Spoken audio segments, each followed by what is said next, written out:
Coughlin Field on the campus of Worcester State University. Charter TV3 presents exclusive coverage of Central Mass College football. This afternoon, it's the UMass Dartmouth Corsairs visiting the Worcester State Lancers. It's college football right here on Charter TV3.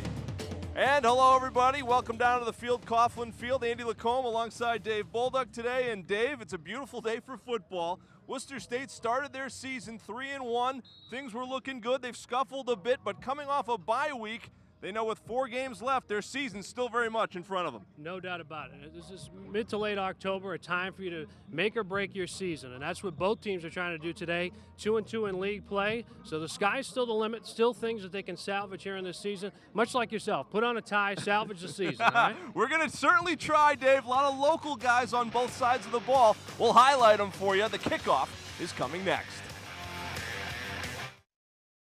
Bay State Savings Bank brings you Kasasa. What's Kasasa? It's a catchy word for earning cash that just might make you want to dance.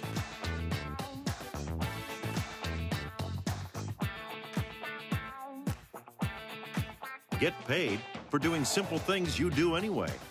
That's free Kasasa checking. Ask for Kasasa by name at Bay State Savings Bank, proud sponsor of the Friday Night Football Frenzy. I'm District Attorney Joe Worley, and I'm proud to partner with Charter Communications with our pledge to help raise awareness that bullying should not be tolerated. From local school students, here is our message. Delete cyberbullying. Don't write it. Don't forward it. Think twice what you type. We need to foster safe environments for students in their schools and their communities. Join the anti-bully crusade. Take a stand to lend a hand. Don't be a bully. Presented by the law offices of Joseph J. Corriglia.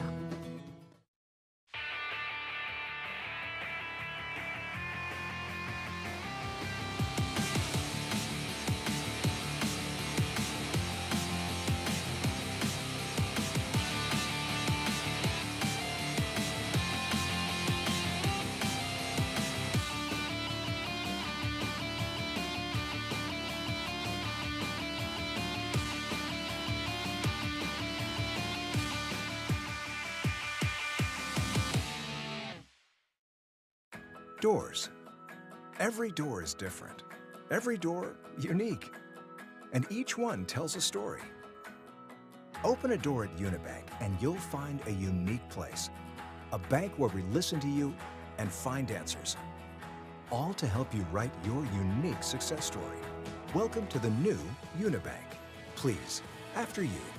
Unibank. Bank different. Bank unique. Member FDIC. Member DIF. Equal housing lender.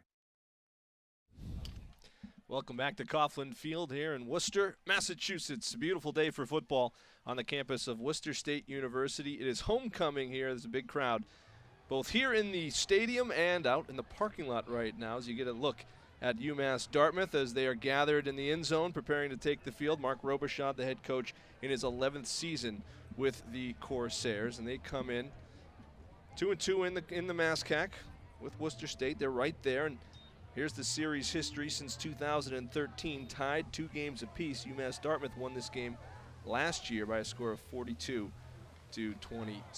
The Lancers taking the field as well. The captain's getting set for the opening toss here in just a few moments, and we'll be set for football in just a little bit. Coming back to Worcester State after these messages.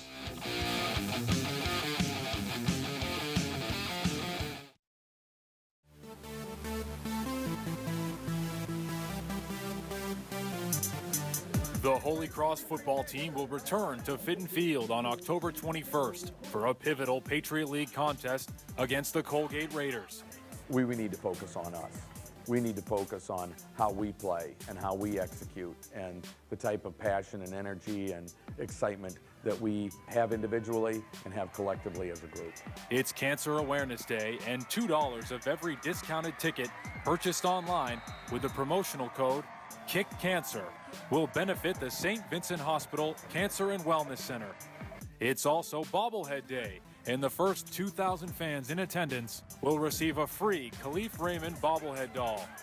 To secure your tickets, visit goholycross.com/tickets or call 1-844-GO-CROSS. All right, welcome back. Captains at midfield now as we're set for the coin toss here. About 70+ degrees will be the temperature at game time. Brian Cullen, the Worcester State head coach, the only head coach in Worcester State University and Worcester State College varsity football history, and a former captain as a player here in the club circuit for Worcester State University. Brian Cullen and his coaching at his alma mater, and enjoying himself in his 35th season. He's on the defensive side of the ball as a coach this season for the first time since 2008. He handles the defensive backs. He likes the way the team's defense is playing, and he likes his young offensive coaches. Two of them career leaders here at Worcester State. We'll get into that as the game goes on. You can see Dan Orlando, number 11 there in the middle. He's the leading receiver. He's out of Westboro High School, and the captains on the game here taking the coin toss. Worcester State and UMass Dartmouth. The Lancers started the year 3-1. They stand now at 3-3 after back-to-back losses and are coming off a bye week. And when we talked to them this week, they said the bye came at a pretty good time. They had some guys that were injured, guys that were dinged up, and they got a little bit extra time to prepare for this one. 4 games left in the MASCAC, all of them winnable, all of them losable. It's just the way it's been this year. Very tough league, a lot of parity here in the MASCAC Conference this year as we get set now for our national anthem.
We are just about set to go now from Worcester State. Dave, you look at these two teams, again, a lot to play for.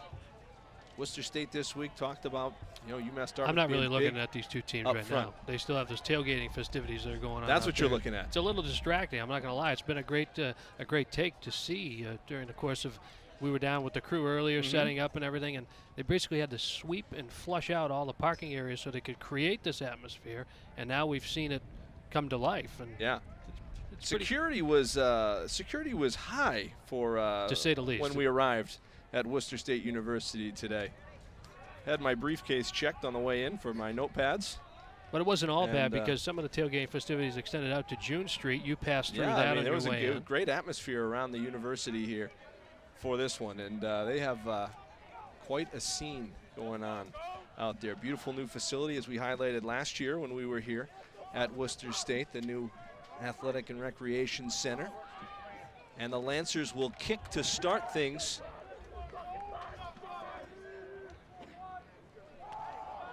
And set to go. Lahane is the kicker for Worcester State. He'll get into it. Back there among the return men, Devon Fuller. He has taken one back this year already. It's taken right around the 10-yard line, and a middle return out to about the 30. Tackle on the play right in the middle. Steven Smilik, one of the captains and a linebacker on this defense for Worcester State. So we'll see the Lancer defense first against an offense with a big offensive line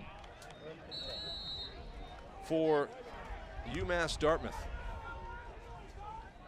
And Dartmouth comes right out with a newer quarterback anyway. A bit of sleight of hand, Stephen Gasioch coming in. Start of the year as the starter. He hands off on first down and a pickup of about 5 on the play. as they went straight ahead with O'Brien McHale. Kind of going hurry up right here, Andy.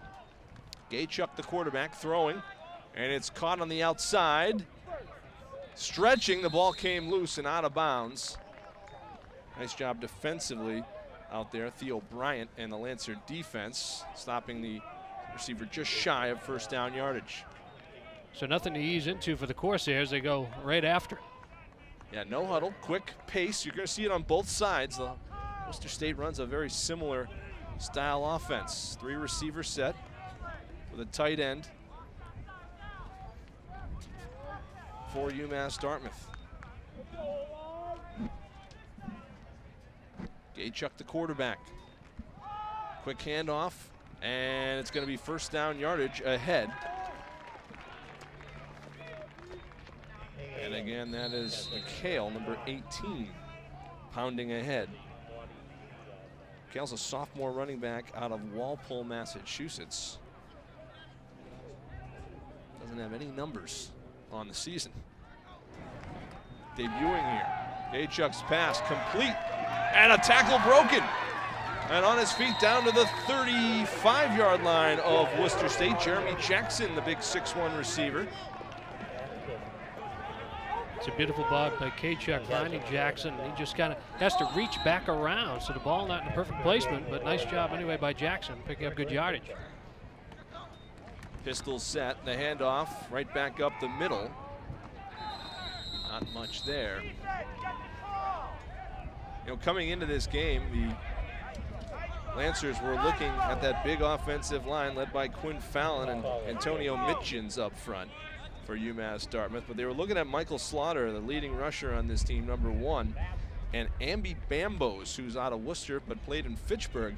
He's their big play receiver. He wears number 4. We haven't seen number 4. I'm not sure if they've had some number changes or they've moved some guys around. 2nd and 10. So Gaychuk, the quarterback, from the shotgun. Gonna throw, pressure coming from Worcester State, downfield. Good coverage all the way, nicely done. Stanley Udor in coverage. Up front, the defensive line, Gaston Pastorino helping lead things up front.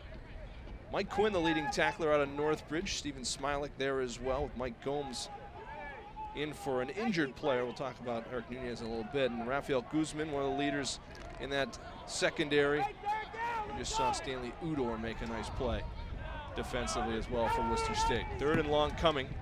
3rd and 10 for the Corsairs to throw. Pressure coming, and they're going to get to him.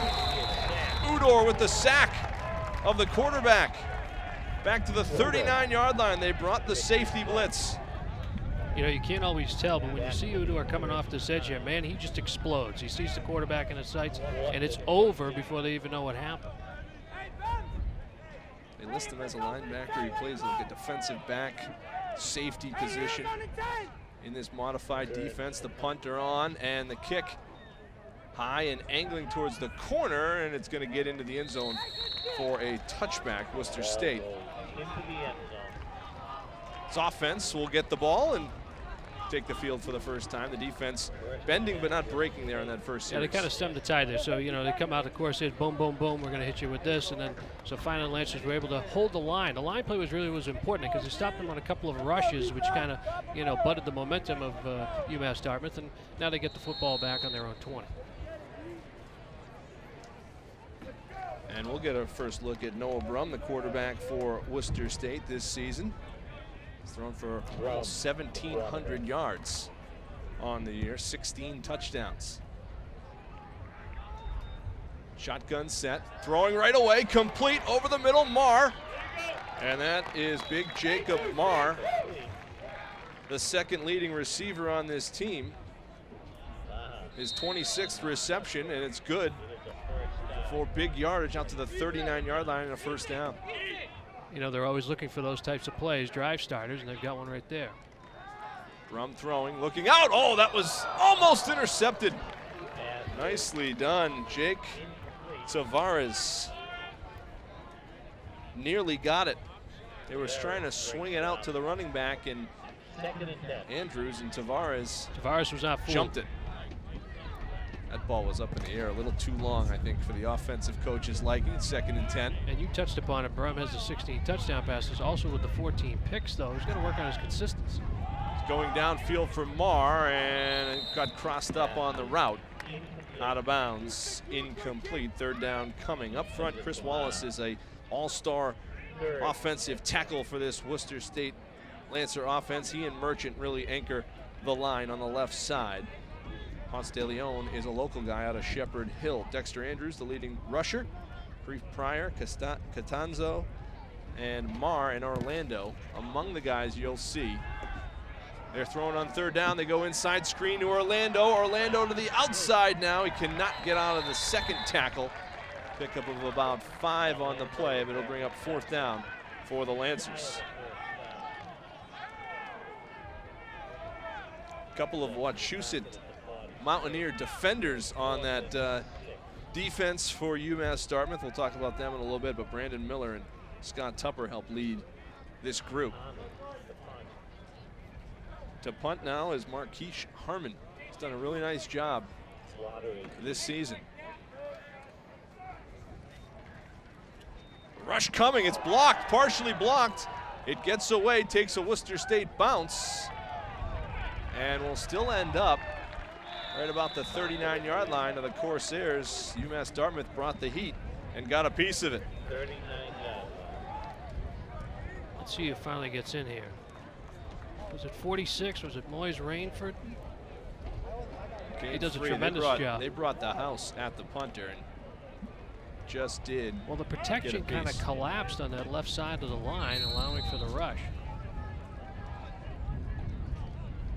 All right, so 2nd look at the Corsair offense. That is Slaughter, tosses it back to Gaychuk, throwing downfield, and this one caught for a loss on the play. So they try to go flea flicker there, but and the great thing about it was the secondary was not fooled at all. Nobody bid on that, so everybody stayed home. They would have had it covered downfield. Went to Jackson again. He lost 2 on the play. Good coverage out there from Worcester State. Raphael Guzman and company, excuse me, on that side. There's Slaughter, number 1. He is the leading rusher, 429 yards this season. And firing, Gaychuk. Looking for Bambos that time. First look at the local there, thrown incomplete. Carmen had him blanketed though. Well done by the Lancers secondary once again. So 3rd and 12 coming for UMass Dartmouth. Those 2 guys, number 1, Slaughter, number 4, Bambos. Those are the 2 guys that Coach Cullen targeted all week long. Didn't see him on the first series. They both touched it here on the first 2 plays of the 2nd series.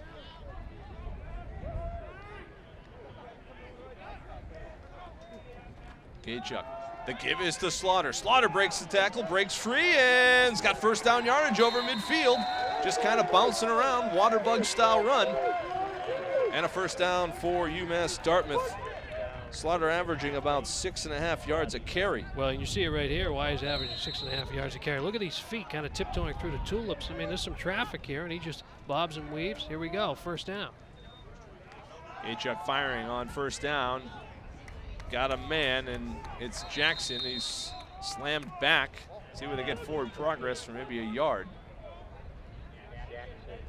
I think it was Theo Bryan who came up and made the stop there for Worcester State.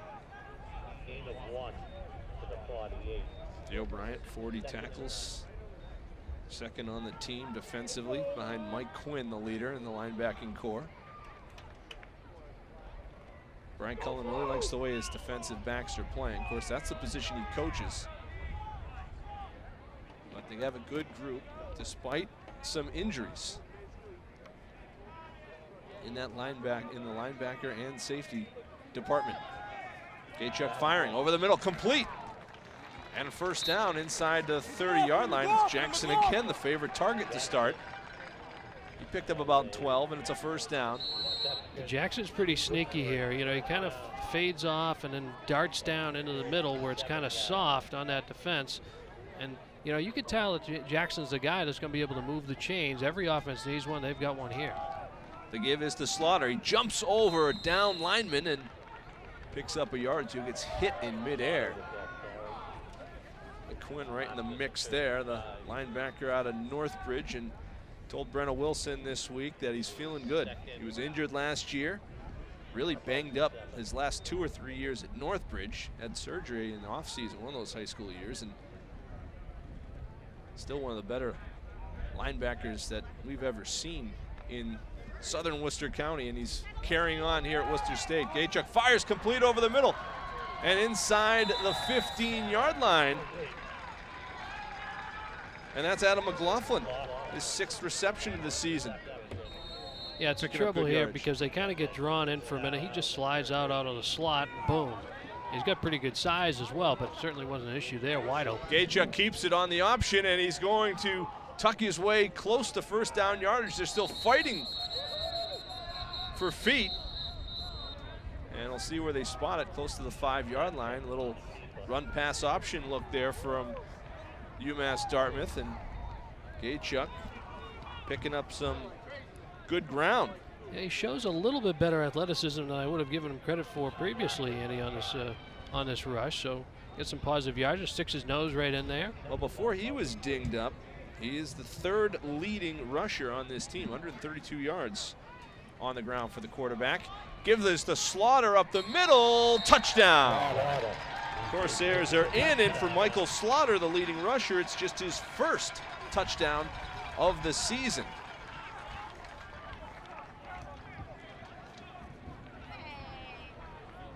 Good drive on a relatively short field for UMass Dartmouth, set up by the block punt. And they move down the football field, and now it's James Tooker on for the extra point. The freshman, his kick is up, and it is through. 7-0, UMass Dartmouth. Midway through the first quarter. We got to see it right here. So Slaughter comes right through, and the line is just controlling play anyway. Right from the 5-yard line, you've got to stiffen up right in there. The field tightens up. But you can just see that everything kind of collapses in. They force it out on the ends, boom, right up the middle, and you know Slaughter just finds his way. And again, tremendous footwork. He really knows what he's doing, picking up and putting him down, and kind of be able to shift and jive to cut right into that hole that he wants. And he's certainly very decisive as well. Helped him out on the touchdown run. Randy Butler leading the way, a junior running back with a nice block to help spring Slaughter for the score. Well, first answer, the first mark on the scoreboard comes from the visitors here. And Worcester State's offense will be back on the field after this kick. You know, but we talked about in the open, if you're going to make or break your season here, you got to capitalize on your opportunities, right? Obviously, you got to do that every game. But so he's highlighted right here on a block punt. Boom, they go right down, turn it into points. Here's Kharif Pryor. He's a burner, takes it at the 15-yard line. Pryor looking for some room, makes a man miss. Still on his feet to about the 34, 18 yards on the return for Kharif Pryor. He's one of the guys who can really stretch the field offensively for Worcester State. And so the Lancers, good field position on their second possession. We'll try to answer. Here's Brandon Miller, number 40. He's a Wachusett grad, 26 tackles and an interception for the Corsair defense so far this season. First down, in motion. And Brum's going to keep it on the option. Brum's got some room. He's just going to slide down, maybe a half a yard short of the first down. And Noah Brum pulling a little run pass option look out for Worcester State. These offenses very similar, at least look-wise, here in the early going. They sure are. 2nd and 1. The give. Right back up the middle. That is Dexter Andrews, and he may have just gotten back to the line of scrimmage. If you need a yard or so, it's probably going to go behind Wallace and Merchant. Those are the two offensive linemen that Ryan Cullen has a lot of confidence in. Up front, defensively, Ryan Bucko leading that way. Brandon Miller, the local, in the linebacking core. And Scott Tupper defensively for the Corsairs. They go back to Andrews. He goes right side, picks up about 4. First down, and he emphatically shows you. Good stuff from Andrews. There's Tupper with Fuller, Slaughter, and Burkhead, the defensive secondary. Tupper's got 3 interceptions this season. Here's Brum to throw. Going to Pryor, and is just out of reach. Pryor on a little skinny post. Had position. Couldn't hit him. Here's Tupper, 21. He was a running back, defensive back, linebacker for Mike Dubzinski's team just a couple of years ago. He's got a good assignment today because Pryor can really move. 2nd and 10. Brum fakes the give. Here comes the heat. Going downfield to Pryor, and maybe he had to rush that throw a little bit out of bounds, incomplete, with the heat coming from UMass Dartmouth. That was well timed by the Corsairs right there, and was able to force Brum off the spot. So now we'll see where the Lancers can go on a 3rd and long. Ryan Bucko is 6'6", 245. He is a tall guy on the end, and he makes it difficult for anybody to throw over. And Noah Brum, going just 6 feet, makes it for a challenge. 3rd and 10. Brum looking downfield, steps up in the pocket, firing downfield. It's intercepted. Intercepted by Tupper. And UMass Dartmouth has the ball back in Worcester State territory as Scott Tupper has his 4th interception of the season. And I'm going to tell you right now, I think this is all caused by Ryan Bucko. Brum has to shuffle his feet in the pocket, kind of step up, and forces him off, you know, where he wants to target the football. Watch Bucko right there, boom, underneath. Now he has to step over to his left, slide. Nope, that's not where the receiver's going to end up. Interception. Yeah, still some big bodies in between Brum and his intended receiver. Maybe didn't even see Tupper as he was throwing it wide downfield. Scott Tupper's got another pick, a perennial member of the alumni Dean's List on the Frenzy Extra, Wednesdays on Charter TV3. 1st and 10 here. And handoff going right back up the middle. Not a lot there.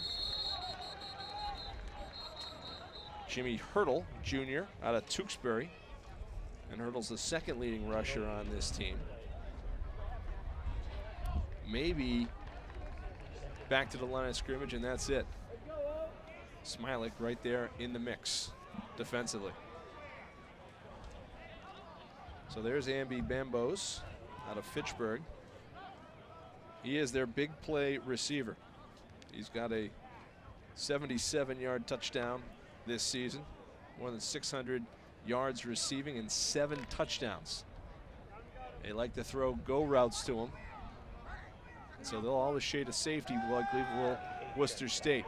Achuk looking downfield, the pocket collapses, he's going down, and they're going to get him for maybe a half-a-yard loss. It'll be a sack combined for the Lancer defense.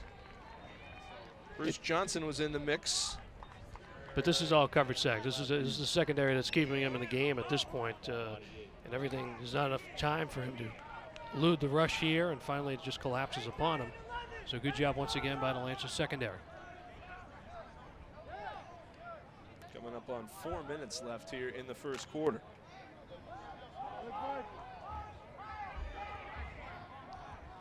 Third and 11. Gachuk to throw. Firing downfield and broken up. Good jump on the football by Harmon. They were looking for Bambos downfield. 4th down. Harmon's a pretty good player. He's shown himself very well in this 1st quarter. Does a nice job. This ball coming right at you here. And look at the cut. He stays right with the receiver. Beautiful job on a pretty good ball by Gachuk. 4th down, so Lancers get the ball back. Gachuk was 6 of 8 before that pass. The punt coming. Pryor back, called for a fair catch, and he takes it and is taken down. This will be a penalty. Right about the 12-yard line, the Lancers will get better field position after the penalty. Clear call for a fair catch by Pryor, and the Corsair defender did not see it.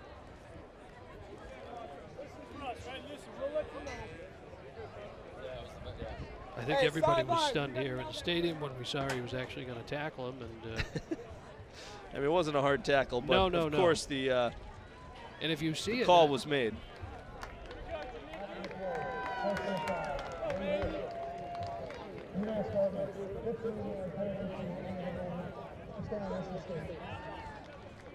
"15-yard penalty takes the ball out to the 27-yard line. 74 degrees and sunny at Coughlin Field this afternoon. Beautiful day for football.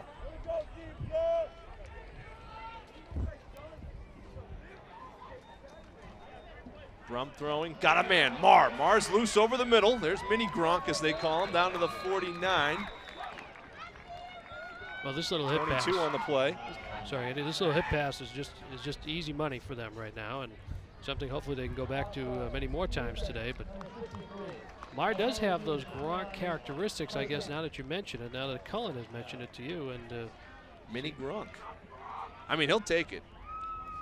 I'm sure Marr is going to take that comparison any day of the week out of Marshfield, Mass. It's his second catch of the game. 5 wide here. Brum throwing, good protection this time. It is hauled in and complete. Right around the 42-yard line, just shy of the sticks. That's Pryor. He does a nice, strong hands play. He does a great job, and I think Tupper was right with him, hanging all over on the backside. This was a good fight for the football. Let's see Brum right on time. Yeah, pretty good coverage. And Tupper right on the backside.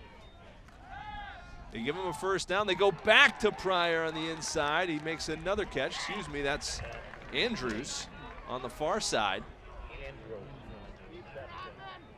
Now, just from having watched Brum, and granted it's not extensive time, down on the sidelines prior to the game and seeing a little bit here in this first half, that's where he should be living, you know, in those slot areas, in the middle of the football field, and that's why he's being successful right now. Dexter Andrews pretty good back catching the football. There's Marr, he's loose. Marr's breaking to the end zone. Touchdown. Easy money, Andy. Well, they certainly identified the middle of the football field and the big tight end / receiver Marr on this series. 2 grabs and that one going for 6. And for Marr, it's his 8th touchdown reception of the season. Now Noah Wong on to kick, a prolific kicker for the Lancers. Can he tie it? Snap is low and kick is up. Kick is good. And we are tied at 7 with 2:29 left. I think it was 4 pass plays on this drive. Every one of them, as we touched upon, right in the middle of the field. 2 of them very similar like this to Marr. And he knows what to do with it once he sheds that first level, and then boom, right into the end zone. And again, watch Brum. He's very comfortable. You can tell the feet pretty much plant right away. He delivers the football on time. There's not really a lot of time for him to think about it or have any nervousness about where he's going with the football. Boom, it's out, it's there. Brum was 4 for 4 on the drive, hitting Marr twice in that one. College football on Chart TV3 brought to you by the Sullivan Group, by the Central Mass Safety Council, by Nichols College, Verterra Nissan of Auburn, Holy Cross Athletics, Interstate Batteries, Milford Federal, the Worcester Railers Hockey Club, and by Poochie's. Now here's Patrick Lehane out of Milford to kick it away. Good driving kick. Taken by Fuller. Fuller's got 1 this year where he's taken back and he's tripped up off the 29-yard line. College football on Charter TV3 presented by Bay State Savings Bank, the law offices of Joseph J. Cariglia, Worcester State University, and by Unibank. Well, the Lancers kicker on that last extra point, Noah Wong, has just tied the all-time scoring leader by a kicker at Worcester State University. With 106 now career points, he ties Tom Gabriel. That's a catch out of by Bambos for a couple of yards on the far side. Wong was an all-Mass CAC performer a year ago. There's Bambos. Dangerous receiver, maybe as dangerous as any in the conference. Gaychuk changing the play at the line of scrimmage. Getting it sent in from Jace Pina, who was the projected starter today. Backing up the quarterback. That one's tapped away and deflected in the backfield. They call it still a live ball, and Bambos picks it up and runs with it. And he's going to have a first down out past the 45-yard line to the 46. They're calling it a fumble instead of an incomplete pass. The Lancer coaching staff would like some clarification. I don't know how that is not incomplete. That was a forward pass. There's no question about it. Theater of the absurdity, because I think it's Bruce Johnson who deflects the football and almost has a shot to intercept it. And clearly going to that right sideline, which was ahead of the line of scrimmage. Bruce Johnson got his hand up, knocked it away. It's an incomplete pass. They've conferenced, and it's going to be ruled incomplete. So nice job by the officials. They got together. They let the play happen, and then they got together and made what was, in our estimation, the correct call. You'll see it right here. Gaychuk, and there's Johnson with that big left paw. Yeah, his intended receiver was a yard or two. Clearly on a downward plane. Nice job by Johnson. He's got some good penetration there in the last two series. Lancers had a sack on the last series. But it's very entertaining to watch Pastorino in between plays, though, because he's always kind of dancing at the line of scrimmage before the ball is snapped. I mean, Pastorino, the senior out of Fitchburg. He's got the pink cleats on today. October's Breast Cancer Awareness Month. You can see Coach Robichaud wants a explanation on the far side as they're trying to reset the chains. Right, of course, the chains have moved there and all the activity that happened once the ball was picked up.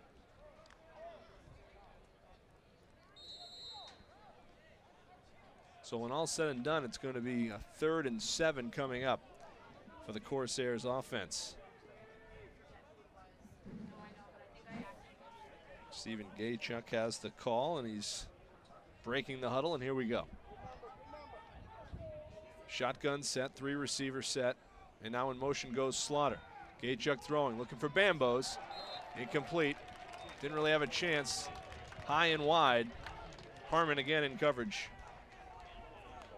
It's almost getting to the point where you just want to go away from his side of the field right now. That's not going to do you any good. I mean, maybe come back and try that, over the middle stuff with Jackson. That might be more successful for you. It certainly wasn't the first quarter or early stages of the first quarter, but Harmon has pretty much locked it down here on the near side.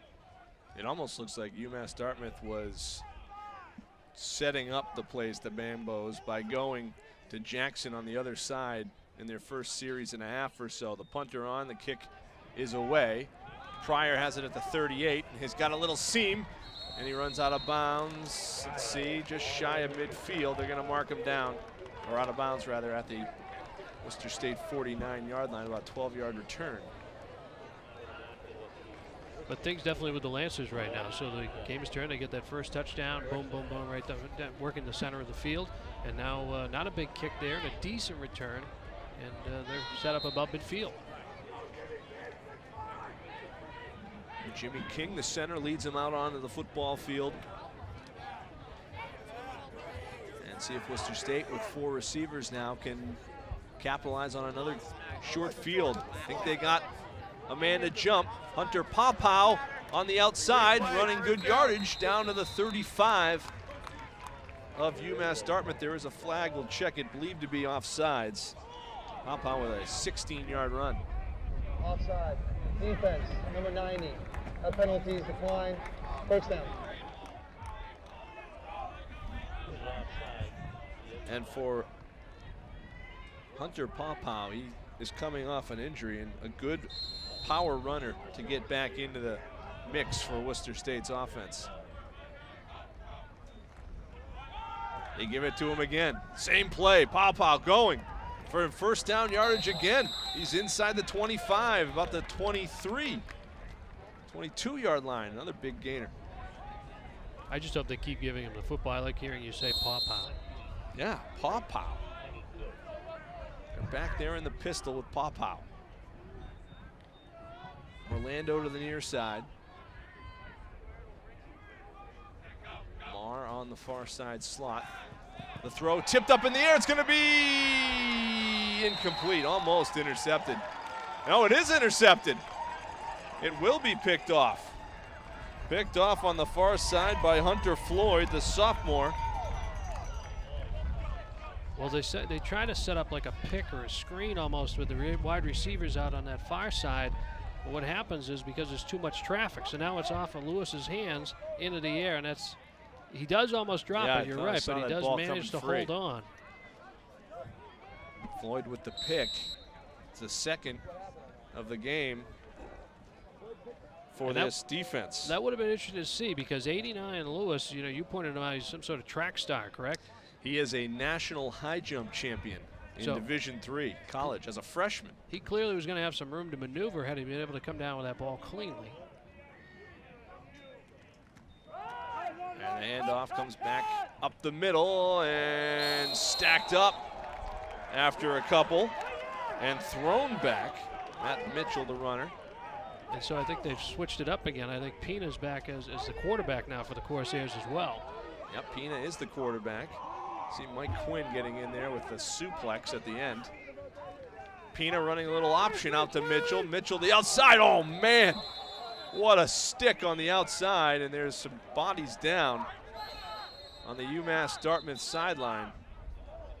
A wicked hit on the far side of the field.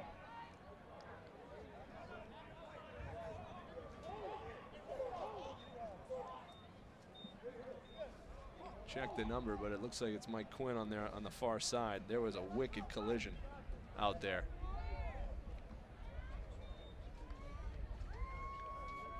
As the training staff, Jess Meany, attending to him. We'll get a look at the play on the option. Oh man, there was a wicked collision. Quinn looked like he got in there shoulder pad and knocked Mitchell back, but that's almost one of those looks where maybe he had like one of those stinger type things, you know.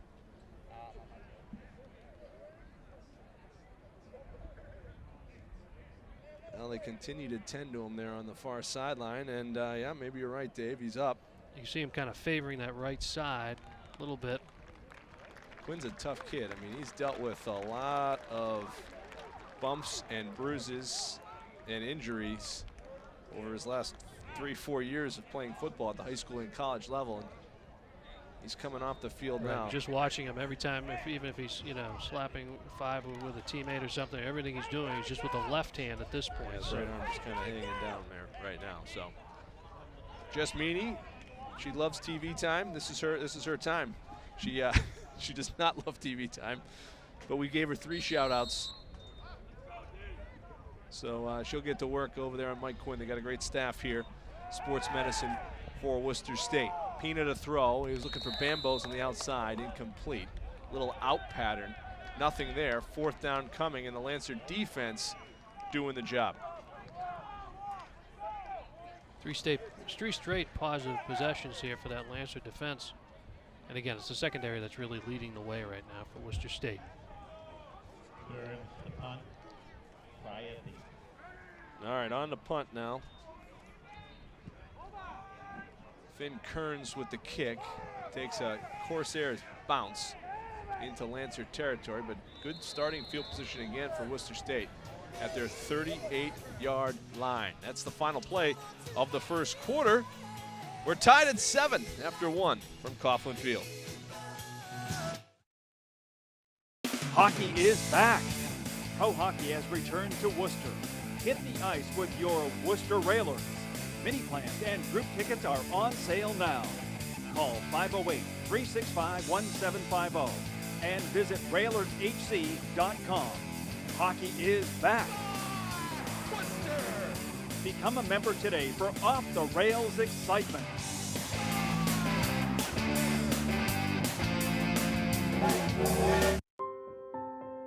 providing our customers with the highest level of quality, service, and value. Poochie's Fine Jewelry, 205 West Boylston Street in West Boylston.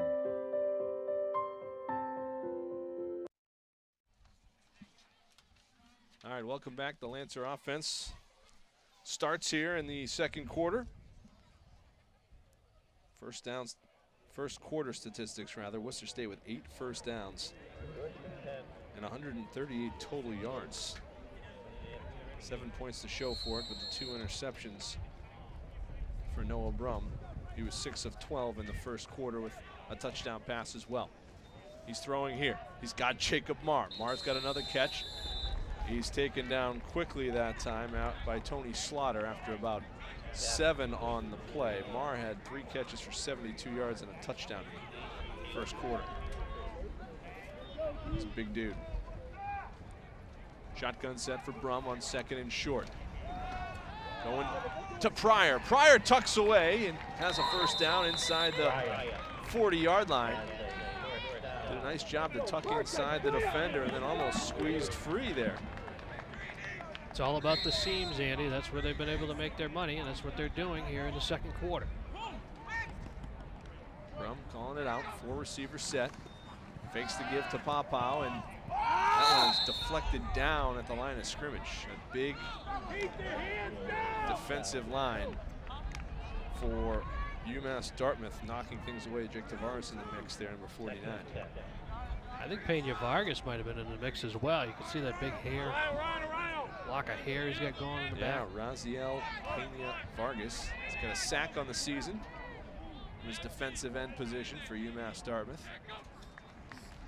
Brum to throw. Here comes some pressure. Going downfield for Marr. It's caught. Nice grab, perfectly placed. Marr is taken out of bounds by Slaughter. They are spotted at the 14-yard line. 25 yards on the pickup. So maybe you can question Brum's arm strength a little bit to the outside, but not on this throw. Yeah, this is it. But look at the arc he puts on this. He knows exactly where Marr's going to be. Drops it right into the basket. Red zone opportunity for Worcester State. First down inside the 15. Brum going to the end zone. Marr drilled as he catches it. Touchdown, Lancers. And Marr shaken up in the end zone. It was a tremendous collision with Burkhead in the end zone, but UMass Dartmouth better come up with an answer, though, for covering the center of the field, because right now Worcester State is just taking it to him. Brum delivering the football to the big tight end, Marr, and they're going to take a look at him. Offensive injury timeout. Touchdown is good, 13-7 Worcester State.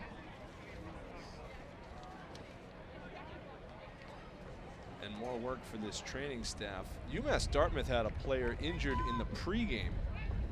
He went into the Worcester State bench trying to field a punt, a receiver, and he has not returned. So this sports medicine department's been very busy here in the early going. And you can see here on the touchdown, and once again, he just kind of slips in past that first layer, and it's all soft right down around the goal line. Nice job and fearlessness by Marr to go up and get it. Not sure if it's any funny on a leg, but big fella's up under his own power. Yeah, it's definitely a good sight for Worcester State here. Keep an eye on him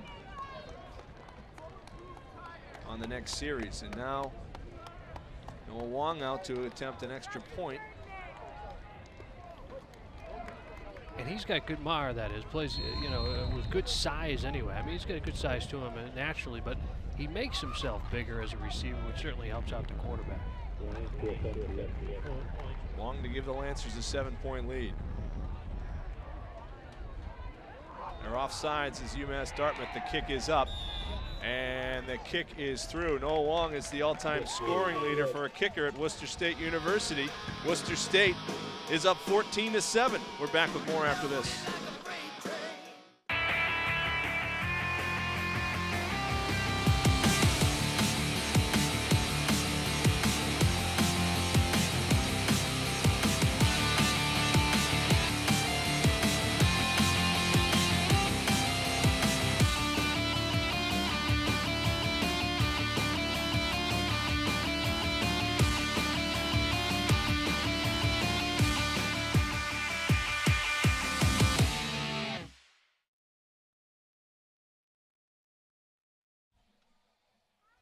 Now looking at Jake Marr, he's got 6 catches, 119 yards, 2 scores for Worcester State. And they're taking a look at him on the near side. Mike Quinn's on the training table on the defensive side, so he doesn't appear to be coming back for at least this series. There's ice on his shoulder right in front of us. The kick is up and away.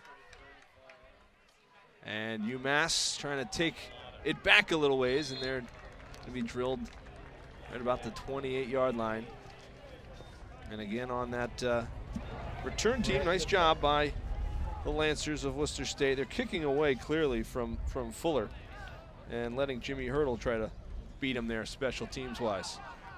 And you looked at the story of the game so far, you see the stats from the first quarter, and you just see that, you know, UMass Dartmouth has held the ball in like a 2-to-1 clip in possession time over Worcester State, but then you look further down, you see how many punts. These drives are going to nowhere. 4 punts in that first quarter, and we'll see if the Lancer defense can continue its strong play so far.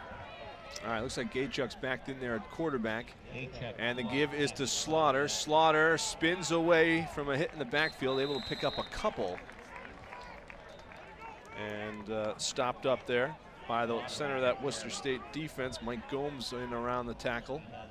Smilek's now there in the center of the defense where Quinn was the last series.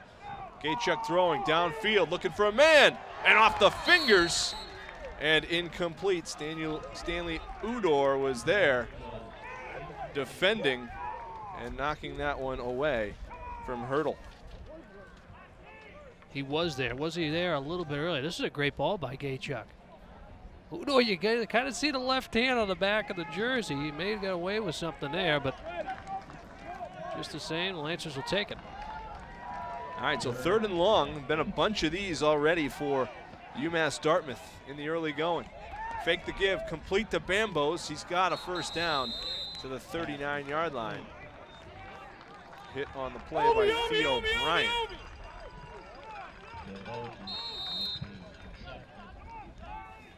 For both teams, they've had such success working the center of the field, you know, so far. And again, that was what they did. If you remember, in those first few plays of the game, did UMass Dartmouth came right out, got a couple of quick first downs. And now Gaychuk changing things at the line of scrimmage.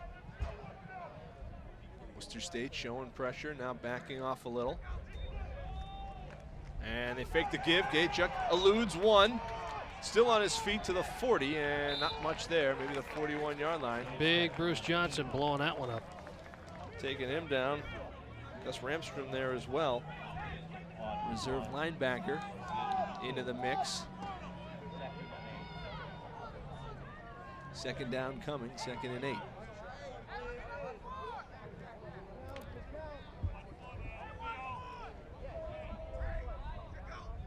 Gaychuk fakes that give to Slaughter. Looks over the middle, it's complete and caught inside the 40 into Lancer territory is Jackson. Favorite receiver early here in the first half, down to the 38-yard line. And they had kind of gone away with it, but Jackson's a pretty good route runner. And, you know, he finds his way through. Maybe he's not the fastest guy on the field, but certainly very effective. Give goes up the middle to Mitchell. And he's got a couple to the 35-yard line. Pickup of 3 on the play. And, you know, now UMass Dartmouth has a little bit of rhythm offensively. And they love this 3 receiver set with the doubles to the right. They always bring the back, either split them in the backfield or off to one of the wings.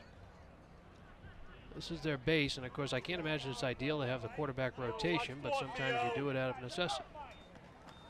And it's out to Slaughter. Slaughter gets a block on the outside, cuts it back. He's inside the 20, and he's out of bounds inside the 15. A flag flies late. Worcester State pointing towards the UMass Dartmouth side of the field for this penalty late. May still be a first down now after a spot penalty. Sorry, I don't know if Theo Bryant got blocked in the back here, or he was calling for it immediately. Well, the ball spotted down at the 13-yard line. You can already see the dangerous running style of Slaughter. During the run, holding. Offense, number 4. 10-yard penalty from the spot of the foul. However, that results in a first down. Still a first down. Comes at the end of the play. Slaughter is able to just elude guys. So I guess they're calling it on Cadlick. That's who they said it was on, and it was on Theo Bryant right there at the end. So yeah, Bambo's got him on that penalty late. So first down for UMass Dartmouth at the Lancer 23. Chuck looking to the sideline. Now he's ready. And the give is to Slaughter. Slaughter tries to cut it right up the middle of the football field, and there's nowhere to go. The Lancers rally to the football. And they get to him quickly. Bemnit Morgan and company leading the way.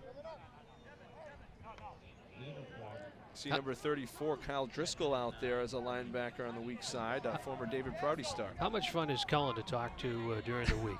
He's good. He's honest. He's honest. And there's a swing out and dropped by the receiver on the near side. And that's Randy Butler. Brian Cullen's been at this a long time, 35 years, and he tells it like it is. If, you know, he said to us this week, he goes, we're 3-3, probably right where we should be because we haven't played well at times, and we've played well at other times. And, you know, he gives it to you straight. Loves football, loves Worcester State. Again, played here, was captain of the club circuit, took the program from club to varsity, and the only coach they've known at varsity. Here comes the heat. Gachuk somehow slips away, but he's going to go down. And the sack, and it's Pastorino coming out of the pile. Stone. So it's really set up, though, because they bring Brian in on the blitz off the edge, and it kind of flushes Gachuk further down up the pocket, but he's just not able to escape Pastorino. And so they're going to bring the kicker out, James Tooker. He's 6 of 9 this season. This one from 42, it would be his long of the year. His long so far is 39 yards. Keen of the hold, the kick is up, plenty of distance. It is wide right. Good strong kick, but the Corsairs go wanting after that possession. So timely pressure forces them into the long field goal, and they even had good pressure coming off the edge. I think it was Udor that kind of shot through and almost was able to block this kick. Here he is, you see him just out of range, and I was concerned for a moment that they were going to give him a little, you know, running into the kicker. Well, Tooker, I think, did a nice job to try to sell it a little bit. So here comes that Worcester State offense. Plenty of time here in the first half. 9:38 left, second quarter. Up by a touchdown. Mars in the game. Tight end was shaken up after his second touchdown grab, but he's in there in the slot to the top of your screen. Dan Orlando's in motion. And the give comes to Andrews. Dexter Andrews is out over the 25. Soft flag fly on the near side. Might be offsides against UMass. Dartmouth. And Andrews did that carry. Here's a penalty flag.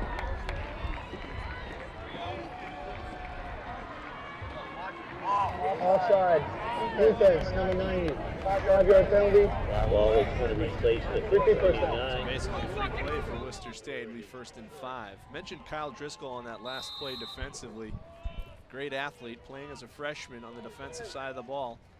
It's a quarterback for David Prouty. And a running back as well. Firing Brum, and a lot of contact. He may have been roughed. Flags flying in all different parts of the field. We might have pass interference and roughing the passer as he got rocked. Trying to see if it was Matt Clement here. I mean, I believe it was Marvy Matherin, the linebacker, who came through. But regardless, you're right. Brum gets absolutely buried. There are 2 fouls on the play. Pass interference. Defense, number 49. Personal foul, roughing the passer. Defense, number 9.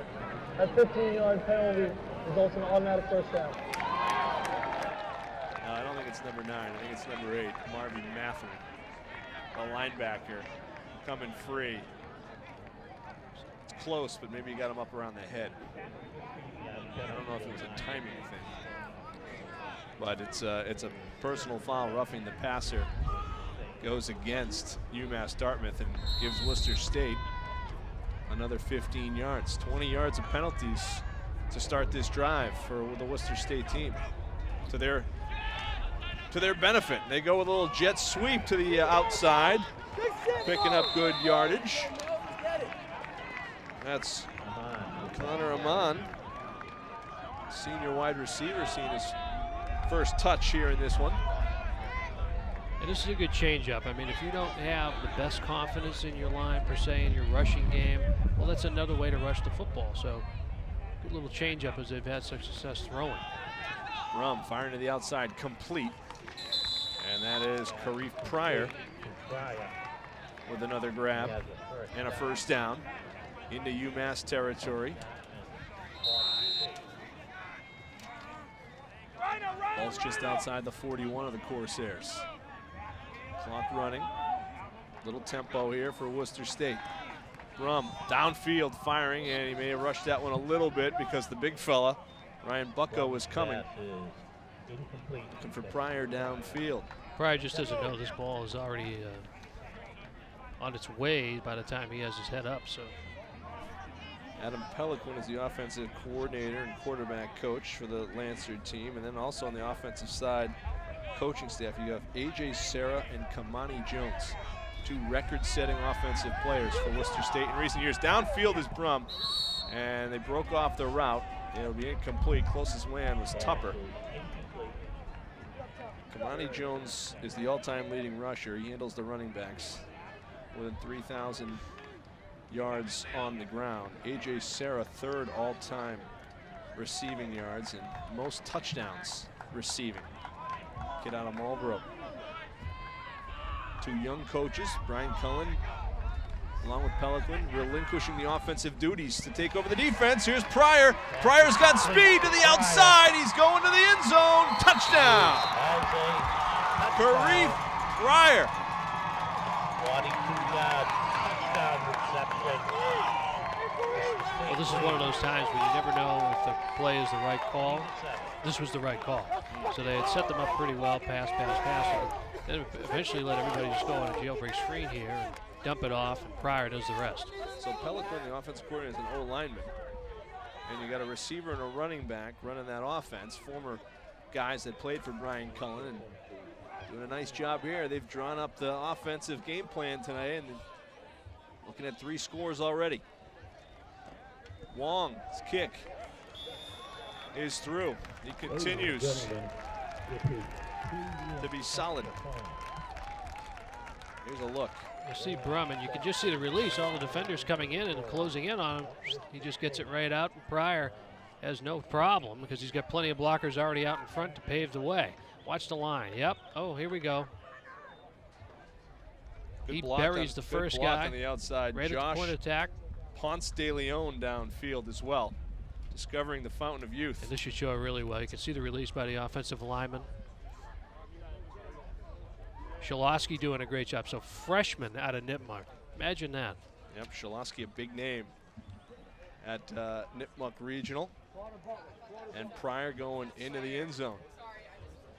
So able to go with the flow of the game. So they work the center of the field. Maybe things tighten up. It gets a little more clogged in there defensively by UMass. So they work that jet sweep you saw. And then now you see a nice screen. They're up by 2 scores. They got a great design going right now. Here's Fuller.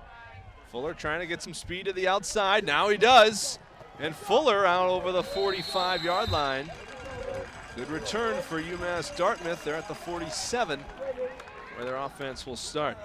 You can see why Davon Fuller is a dangerous return man. Should kind of just pick his spots. Right, he reads it all the way through, lets it set up a little bit, and then all of a sudden there's that little burst right through. And that's what your good returners can do for you. They can change positions on the field in a heartbeat just by getting a little bit of a sliver. Just saw Mike Mudd, the director of athletics here at Worcester State University, through the press box.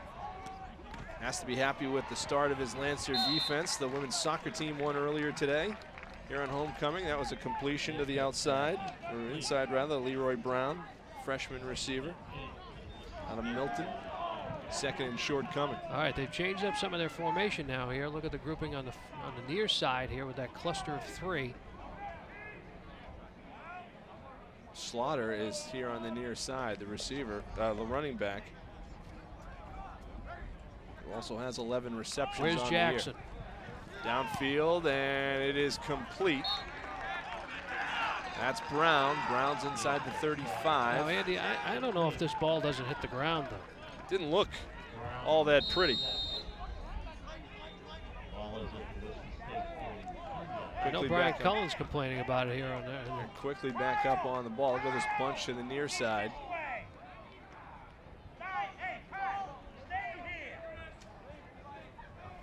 Gaychuk is resetting the formation. They're going to move Slaughter back in the backfield with him. Fake the give, throw to the outside. It's Jackson. Jackson cuts it up. There's a penalty marker down. Jackson, some extra yards on a second effort. I think it may come back, though. There's a flag, and it's in the direction of where Leroy Brown was.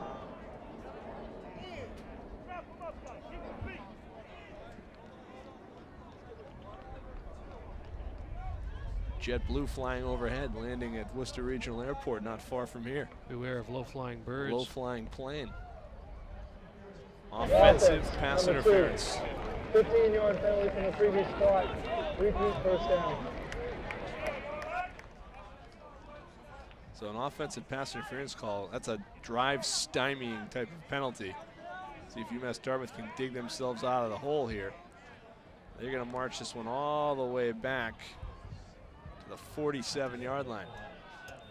No, and you said it. I mean, because they finally have Worcester State on their heels a little bit defensively. They come out with that different look of the bunch formation with the receivers. They switch things up a little bit, get a couple of completions, and then now a big shooting themselves in the foot. They had us on our heels in the early going. New quarterback, different receiving package, different running back. Now they're back to their guys. Quick swing out here to the safety valve, a couple of yards ahead. Looks like Randy Butler. It was Butler, with Slaughter blocking in front of him. Able to get about 5. It'll be second down.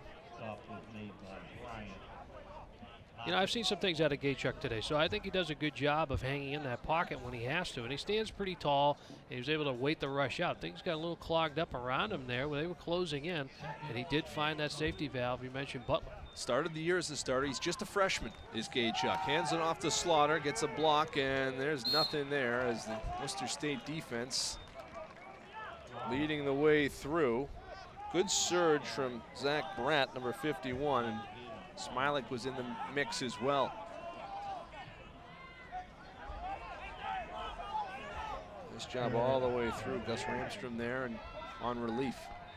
Playing without Mike Quinn, the starting middle linebacker, went down earlier in the second quarter.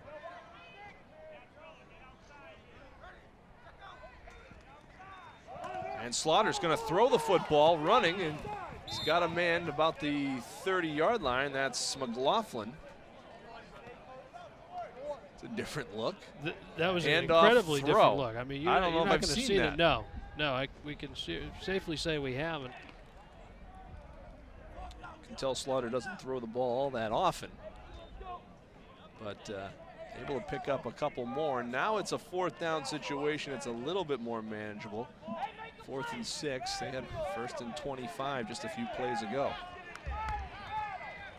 Going forward are the Corsairs.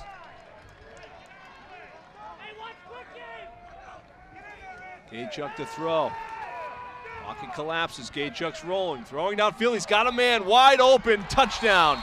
And it's Slaughter in the end zone for 6. So that was really the first instance of the day that we've seen the secondary kind of break down a little bit because they lost contain a little. And basically it's all Gaychuk who extends the play, and then Slaughter knows he can slide out the back door and does so. They just lob it in, and he does the rest. And there's a lineman down here for UMass Dartmouth. And you're absolutely right. Gachuk kept the play alive, flipped it downfield.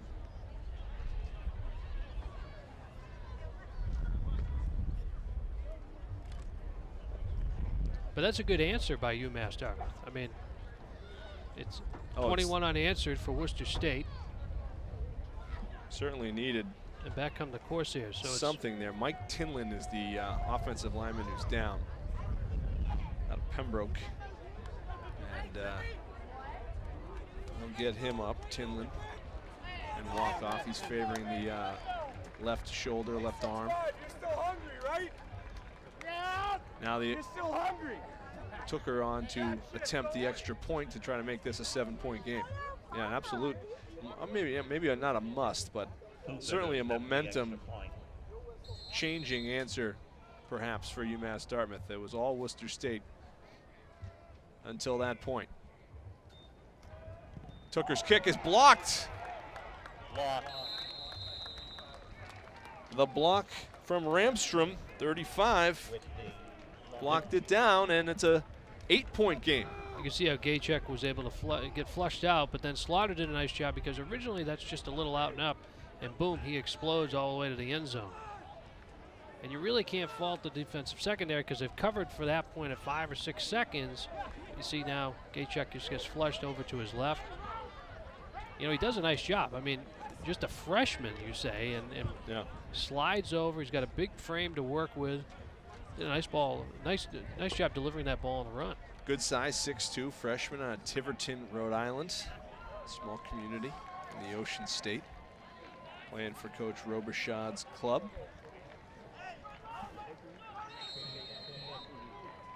And a big answer. You know, it's kind of like basketball, move without the ball, and Slaughter continued his route, continued to break free, break open, and gave his quarterback a big target to find for 6. 21-13 the score. The kick away. Karief Pryor with an opportunity. Pryor searching the middle of the field. Oh, burst his speed, and a flag flies. Another flag flies.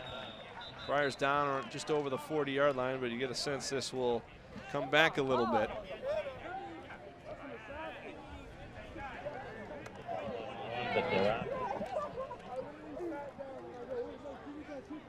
Getting a little bit of natural sound from the far sideline over on the UMass Dartmouth side. The offense, some jocularity. Happy with the holding. last score. 86. 10-yard penalty from the foul. First down, Worcester State. So the penalty marches the Lancers back to the 24-yard line.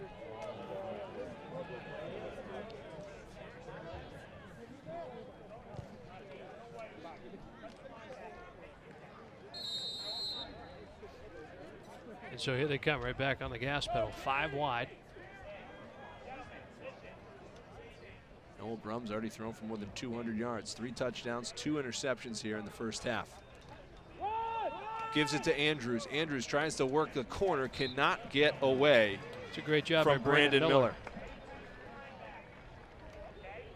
Miller, the Wachusett product, making a tackle. He was engaged and made a play. Watch Miller, he's on his right side, and he kind of holds the edge. He's kind of able to slide down, come up and make the stop. Loss of 2 on the play. Brum fakes the give, he's gonna throw. Eludes the rush and flips it downfield. One-handed grab by Marr. And Marr has got a first down to about the 38-yard line.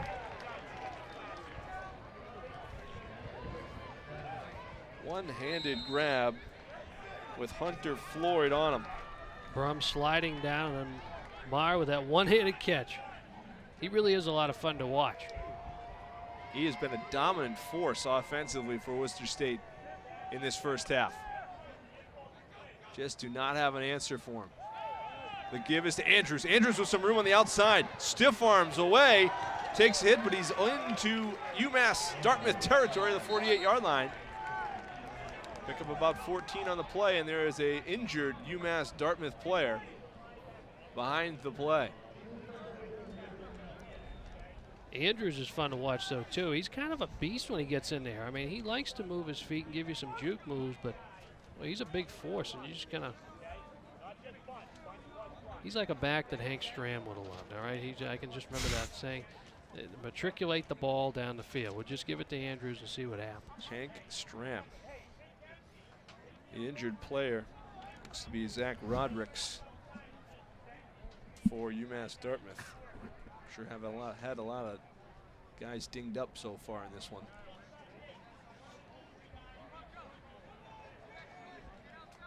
Boldy brings up Hank Stram. That's something you only get with Dave here in the booth. Kevin will bring up guys from the 70s and 80s, but you just took us back even deeper. I'm just trying to You're raise younger the level than a Kevin. little bit. You're a lot younger than Kevin. So under his own power, Rodricks is up and again favoring the shoulder. The sports medicine departments on both sides have had their hands full today. They've been busy.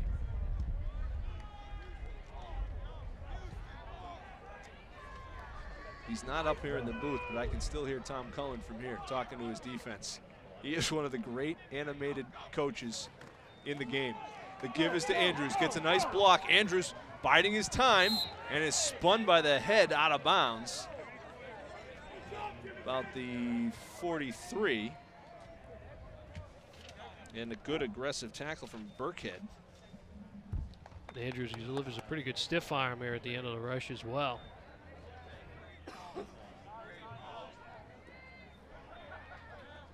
Back up on the football, but taking their time, Worcester State. Second down and 5. Orlando in motion. Nice to meet you. They fire over the middle, that one incomplete.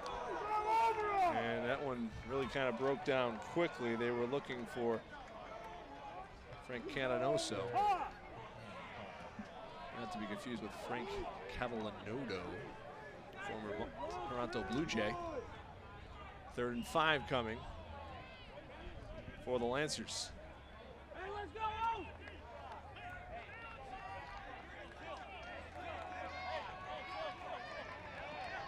Now, one thing that Peliquin, Sarah, and Jones have brought, and they've slowed this pace a little bit, let their offense settle themselves. Firing downfield, and it's intercepted. Intercepted.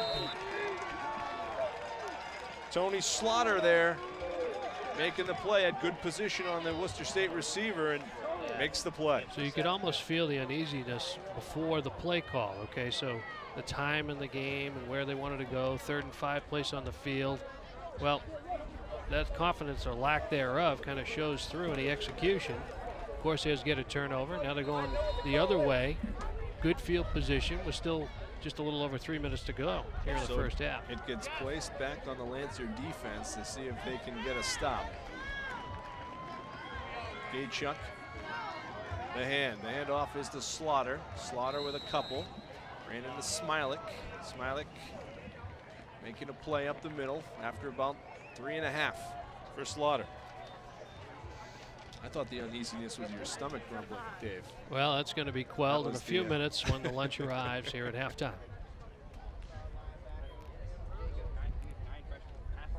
Second and 6 here. The handoff is to Slaughter, trying to work the middle of the field. Slaughter spins his way free. Gomes got him, among others. But Mike Gomes in there to make the play. I think we should send one of our camera operators, Andrew Boucher, down there through the tailgating area and see what happens at halftime. And of course, the fear is that he won't come back. He wouldn't come. I know Bush would not come back. He's a culinary, very decadent culinary master. So he would be looking for the best food out there. Decadent indeed. 3rd down. Fake the give. Now throwing. It's intercepted. Intercepted coming back the other way. And a big hit Theo Bryant took at the end after the pick. But the Lancers changed the field. The defense comes up with another stop. And I'll be interested to see what Gaychuk saw on this, though, because it looks like he's throwing into a sea of Lancers. Okay, so he's probably trying to force that down into Jackson, one of his safety valves, but Bryant is right there. He's just sitting he's playing his area of the zone to a T.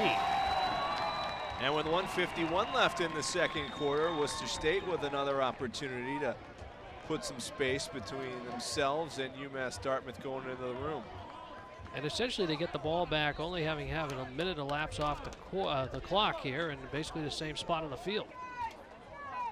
Lancers will get the ball to start the third quarter. The handoff is to Pawpaw rather, and he's got a couple to about the 35, a flag on the far side.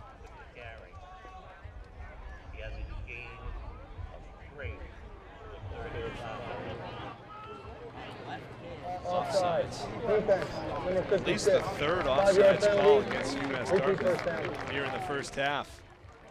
And Worcester State will get the 5-yard penalty. It'll still be first down. Ball's at the 33 now. And still all 3 timeouts here for the Lancers, so plenty to work with.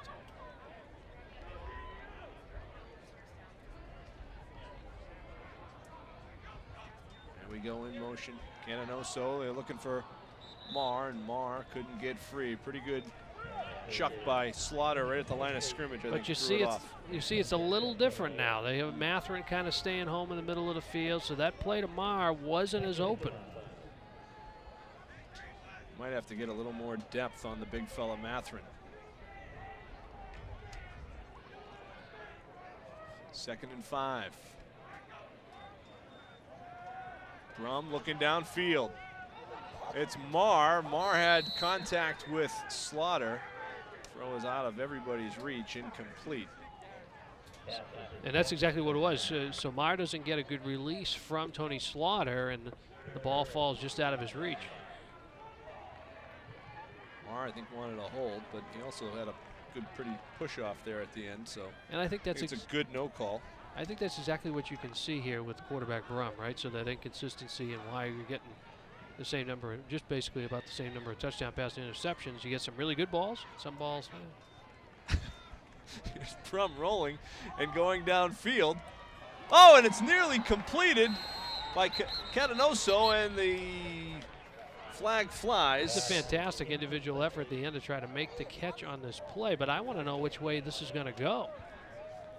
It'll be an interesting look. I get the sense that it's going to be defensive. Offensive pass interference. Because as you see, pass interference, offense, number 23.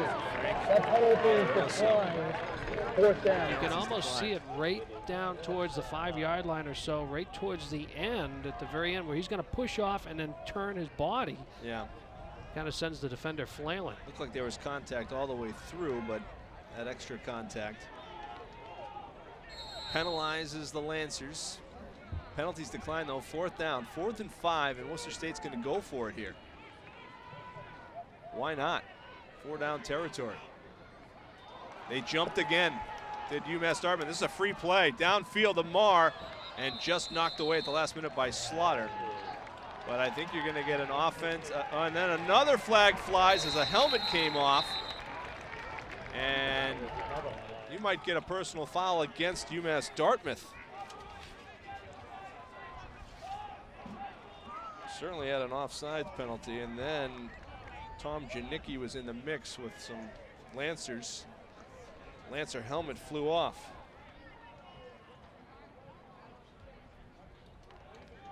It's all going against UMass Dartmouth.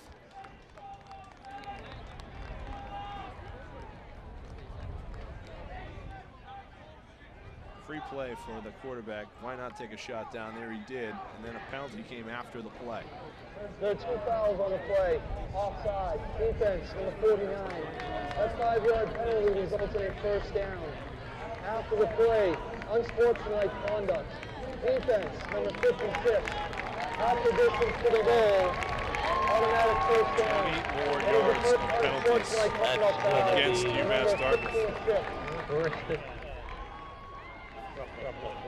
You've got to know your spot on the field. You've got to know your point in the game, and nothing like gift wrapping an opportunity late in the half. And as you said, Worcester State's going to get the ball again in the 3rd quarter. And now they're clearly in Noah Wong's field goal range as well with 1:07 left, but they're thinking touchdown here.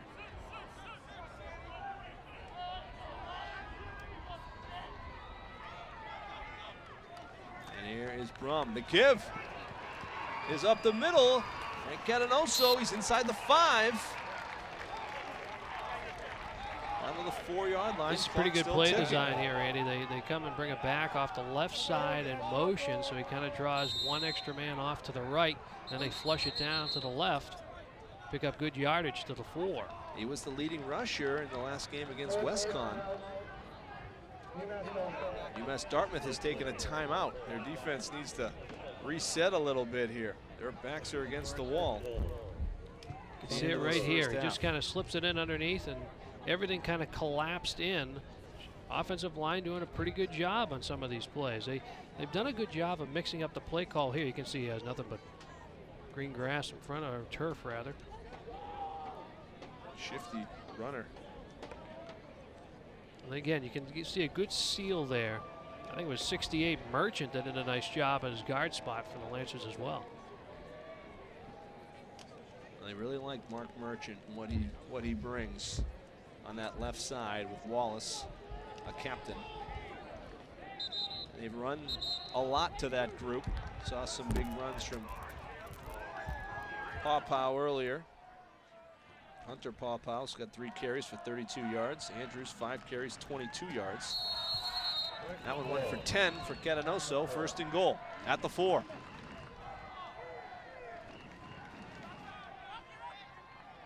Pawpaw is in the backfield with Brum. They move Marr. They give it to Pawpaw, and he just gets collapsed right in the center of the field. Brandon Miller leading the charge for UMass Dartmouth. Clock still running under 40 seconds. Second and goal, 3 receivers to the far side. See Marr to the near side here. That's the way they're looking. Marr to the end zone. Incomplete. Good job by Tony Slaughter. Yeah, Tony Slaughter's got a tough matchup, and he's trying to get himself back into it with some good physical play against Marr, who had the better of it early on. And Marr did a good job. He took it right to Slaughter, tries to get a pretty good release here, and Slaughter fights back and is able to get a hand that's kind of disrupted. 3rd and 6. They lost a couple on that first down run. 3rd and goal. Brum throwing, end zone, Pryor, he dropped it. Almost had his second. Karif Pryor. And they'll bring out the kicking unit with 20 seconds left. And if you're UMass Dartmouth, you can hold them to a field goal. Certainly the defense has done well to bend but not break here. Maybe a little behind him, but still that's a ball that he's got to come down with, no question about it. So here's Noah Wong. This one spotted down at the 14, a 24-yarder.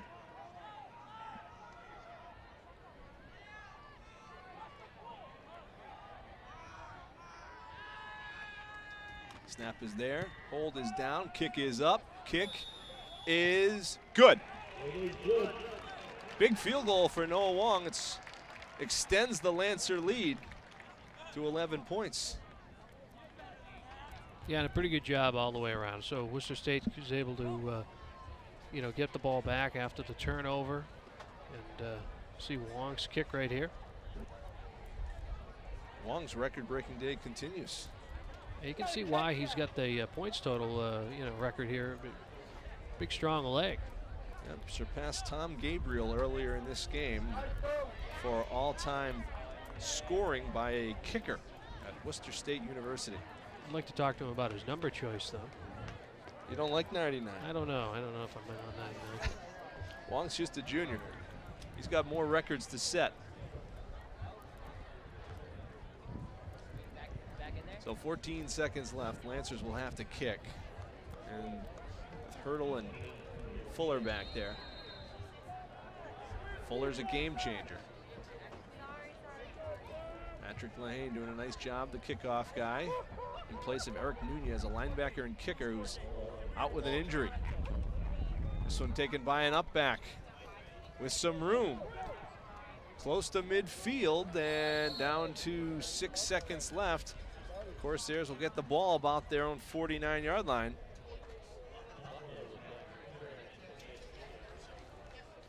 Maybe they'll have Slaughter come up out of that backfield position and throw one again. I want to see That was something I have not seen before. Slaughter, of course, scored on that long wheel route late in the half. And he's their leading rusher here in the first half. Threw a pick on their last offensive play. Don't want to give up any more points for UMass Dartmouth, but they might take a shot here. Have not chucked it deep to Bambos yet. He's to the near side. Whistles blow. And they took too much time, did UMass Dartmouth. Penalty, still first down. So if Gaychuk needed to throw it 50 yards, he's going to have to throw it about 60 yards now.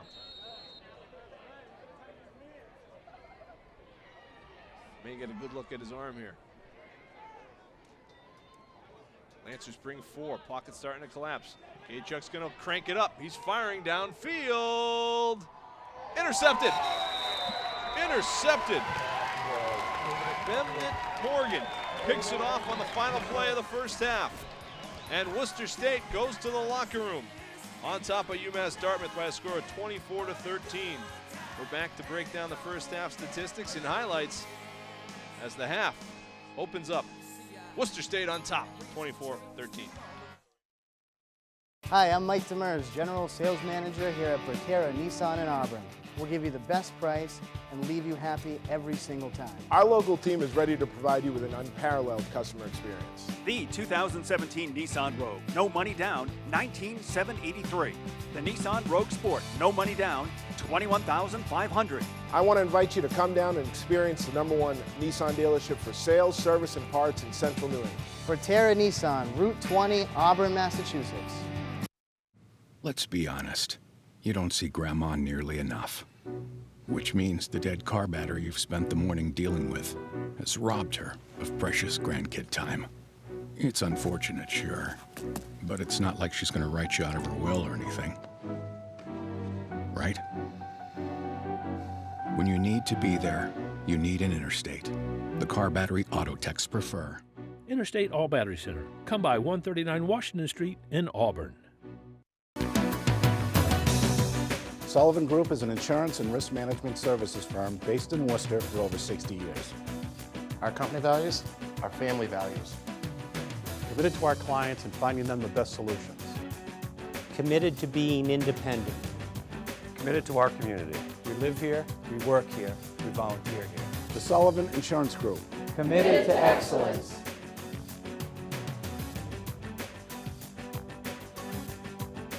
We're proud to lead with high school sports stories because we know that's important to our viewers, that's important to our communities. I think it's incredibly unique because you just don't see this amount of coverage other places. We can do 5 and 6 minutes at 10 o'clock, whereas other stations might do 2.5 minutes, and of that, 30 seconds is on high school sports. It's very easy to be enthusiastic watching these guys play, whether it's high school football or field hockey or lacrosse. When you see somebody make an outstanding play, you're kind of fired up about that. I come back and I'm like, Kev, I couldn't believe this play I saw in this game. To see and to kind of be able to capture some of those magic moments when you're there to witness history, that's really cool. We're out there every day shooting the games ourselves and coming back and editing it and writing it ourselves. You get a certain insight that you don't get if you're, say, in a press box. We never forget the players that come from Central Mass, those that are lucky enough to play professional sports. We follow them in the pros. We never forget those guys coming from Central Mass. I've had people come up and say to me that, we still watch and we're still fans because they can watch on TV. Has it brought fans to the game? Has it impacted local sports? I hope so. Coaches tell us it has. Certainly our goal is just to cover the game and to really highlight the positive of high school and local college sports. And we're enjoying what we do, and I hope that comes across. There's no other place I'd rather be, and there's no other job I'd rather do. Looking for a local lender you can trust? Come to Milford Federal. Our great rates, low closing costs, and personalized customer service have made us your family financial center for over 130 years. Apply online or visit us at one of our branches today. Welcome back. We're at the half. It started, the scoring did rather, with a touchdown from Mike Slaughter, and UMass Dartmouth was on the board with the lead 7-0. Worcester State came back and they fed the big fella, Jacob Marr. 32-yard touchdown pass from Noah Brum tied things at 7. And the connection wasn't done yet. Brum to Marr, 14 yards, physical TD. Worcester State took a 14-7 lead. And then Brum finding Kharif Pryor doing some damage behind the big offensive lineman running out in front. Worcester State had a 2-score lead. It was 21-7 before UMass Dartmouth answered. Mike Slaughter from Stephen Gaychuk, 28-yard touchdown, made it 21-13. Noah Wong added a field goal late. Worcester State on top of the Corsairs, 24-13 at halftime. All right, welcome back. A look at the first half statistics. Rushing relatively even. Big numbers for both sides. 300 yards total offense for the Lancers. Third down conversions about even. The penalty yardage is a big number for UMass Dartmouth. And that's exactly where to start, right? The penalties. So the penalties extended the drives for Worcester State, and they shot themselves in the foot. The Corsairs did on offense with their own penalties. And offensively for Worcester State, Noah Brum, you look at it, you know, he's passed for 222 yards, 13 of 29. So, again, that inconsistency continues. But when he was able to deliver the ball on time, as you saw with some of the touchdown passes to Marr, and you know, he's been very effective at points, and they've also been very effective with their play calling, being able to mix in some of that jet sweep we saw the one time to keep a drive rolling, and some of the rushing, you know, coming down. It's just to keep that Corsairs defense a little uneven and off step. It'll be Brum in the offense that'll get the ball first for Worcester State. At least it's the way it's set up. The Lancers will be set to receive a kick. Brian Cullen back out there and trying to get win number 4 on the season. The Lancers 3-3 coming in. And still 4 games left in the regular season. I talked to Jim Pasegna, the defensive line coach, this week. Said, you know, they're all winnable, but really it only matters this week. I gave him the old line, you can't win 4 in a row if you don't win the first one. Coach Pasegna can appreciate that kind of logic. Longtime coach. They've got a lot of experience on this coaching staff. Pasegna's coached at Fordham, a bunch of other places. Brian Cullen's brother Tom is in the Youngstown State Hall of Fame as a player. Coached there, coached all over the place. Amherst High School, Milford High School, and one of the great sound bites, off camera, of course, and off the record sound bites, is Tom Cullen. Tom always would say hello, no matter, regardless of who the shooter was, to go out and get a frenzy game in Milford. You always remember that. You know, we don't always get to Milford, but when you did, he would certainly come over and say hello. Does things the right way, and when he was at Milford, no question about it. So the Lancers to return the kick. We're underway here in the third quarter. Pryor fakes the give. He's going to keep it, shoots it back up the middle. It's a good return out to the 38-yard line where Worcester State will start. So it's time for Brum to kind of come out and build upon some of the good things that he did in the first half, and also correct some of the things that he didn't do so well, and see if Worcester State can, you know, try to gain a little bit of an upper hand in that time of possession. Now they were, of course, they possessed the ball for 19 minutes in that first half with only the 13 points to show for it. Bill Long, the offensive line coach for Worcester State as well. We're remiss not to mention him. Longtime coach at Algonquin. And long time here now. The handoff. Frank Candanoso, not much there on the outside. Wrapped up quickly. And that was Marvy Matherin. The nice play from his middle linebacker position. He's the leading tackler, the Corsairs squad. Also has 3 sacks and 10 tackles for a loss. That one for no gain. 2nd and 10 coming. Pistol set for Brum. He's going downfield, pressure coming. He's got to get rid of it. Flings it over the center of the field, almost intercepted by Matherin. Dangerous pass.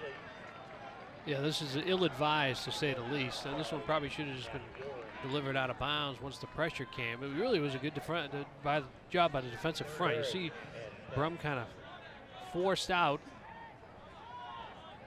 And this is just out of the reach of Matherin.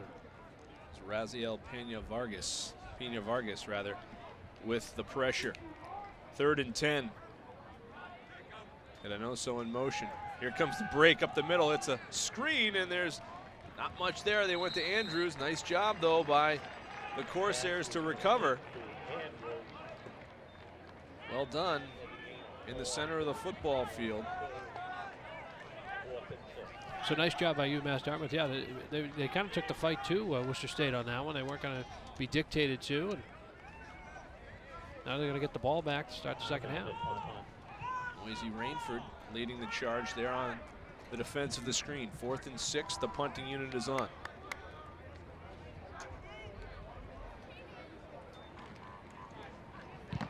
And that one's blocked.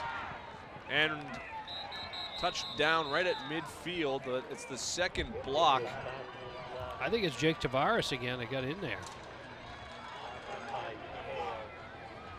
Let's get a look at it here. Harmon. And they got in there quick. I'm pretty sure it was Tavares to get that 49. right hand. Got a piece of it. Short field for UMass Dartmouth, trailing by 11 to start their first possession of the 3rd quarter. How about Harmon? He's a punter, gets the second one blocked. He's got to go up and defend Bambos there. And he's done a heck of a job in blanket coverage today. No question. Quick handoff, right back up the middle. They're fighting for yardage, but not much there. Right up the middle. Mike Gomes was right there staying home, does a nice job. First line of defense for Worcester State. That was O'Brien McHale, who started the game as a tailback. Picking up a yard. You mentioned Gomes on the stop. Now into the huddle is UMass Dartmouth. They go get the play from the sideline. Gaychuk, the quarterback.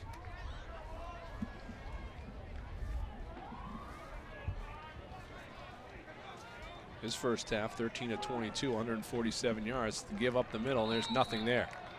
Good job by the center of that Lancer defense,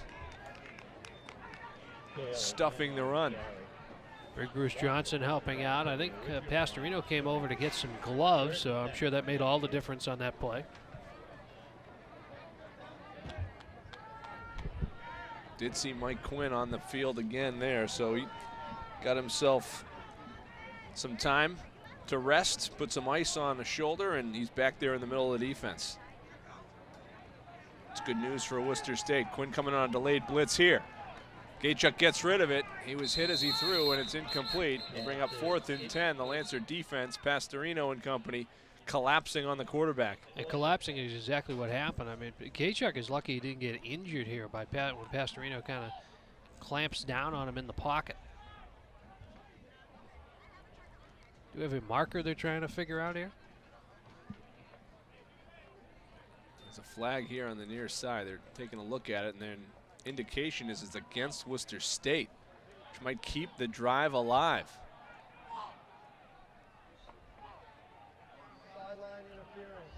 Oh boy. Is that a sideline violation? It's a sideline violation. That's why we didn't see the flag. That's brutal. Sideline violation, 15-yard penalty, extends the drive. First and 10. And the linesman must have ran into somebody or got impeded by a player and threw the flag. Here's the handoff to Slaughter. Slaughter cuts it inside the 30. The drive kept alive by the penalty. Just the second penalty against Worcester State. They had the offensive pass interference call in the first half. You're right. They've been very disciplined in that first half. And you'd hate to see this drive result in points as a result of a sideline interference. The give is to Slaughter. Slaughter cuts it back. Cuts it through the middle of the field. Still on his feet inside the 20, inside the 15. Down to the 12-yard line. He is it's an just 18-yard pickup. He's so entertaining to watch. He just kind of bobs and weaves and, oh, where are we going to go here? Oh, here's a little tunnel. Yep. Oh, see it. Going to slide to my right here. And how about you? Hey, how you doing? And then he lowers his head at the end. They'll throw in this time, and that one knocked away at the last minute, looking for Bambos. And Harmon knocked it away again.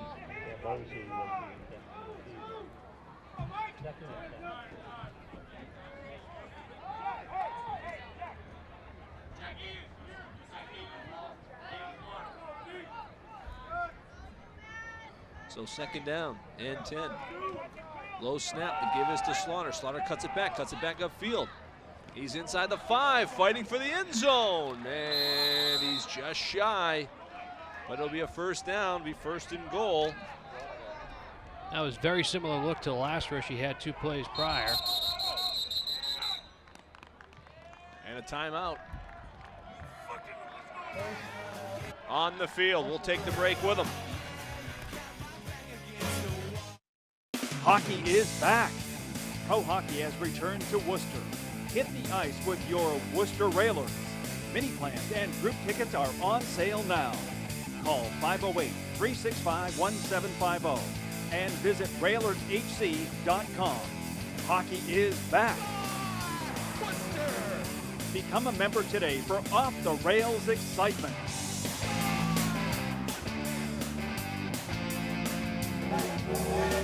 Bay State Savings Bank brings you Kasasa. What's Kasasa? It's a catchy word for earning cash that just might make you want to dance.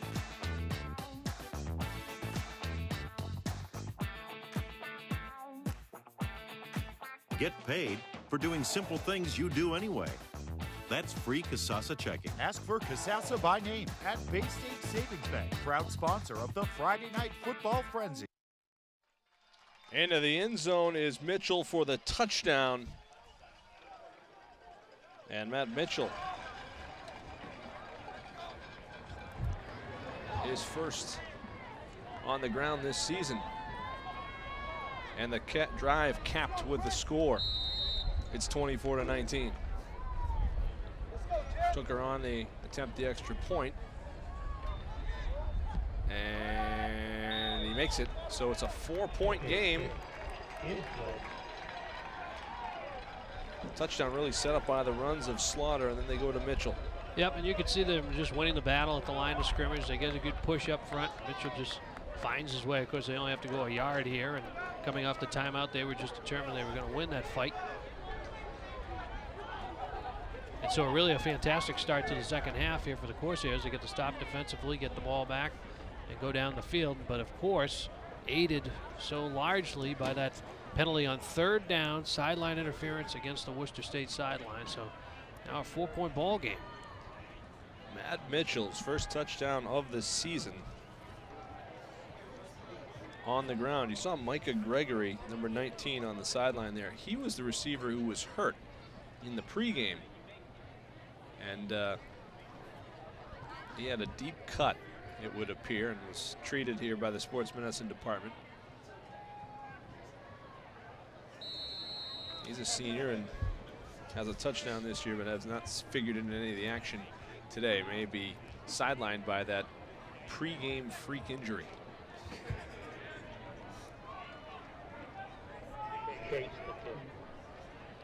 A lot of football left, and Pryor chasing down this kick into the corner, picks it up about the 5-yard line. Long way to go now. Pryor sneaks back over the 20. He's able to get it back out to about the 23-yard line.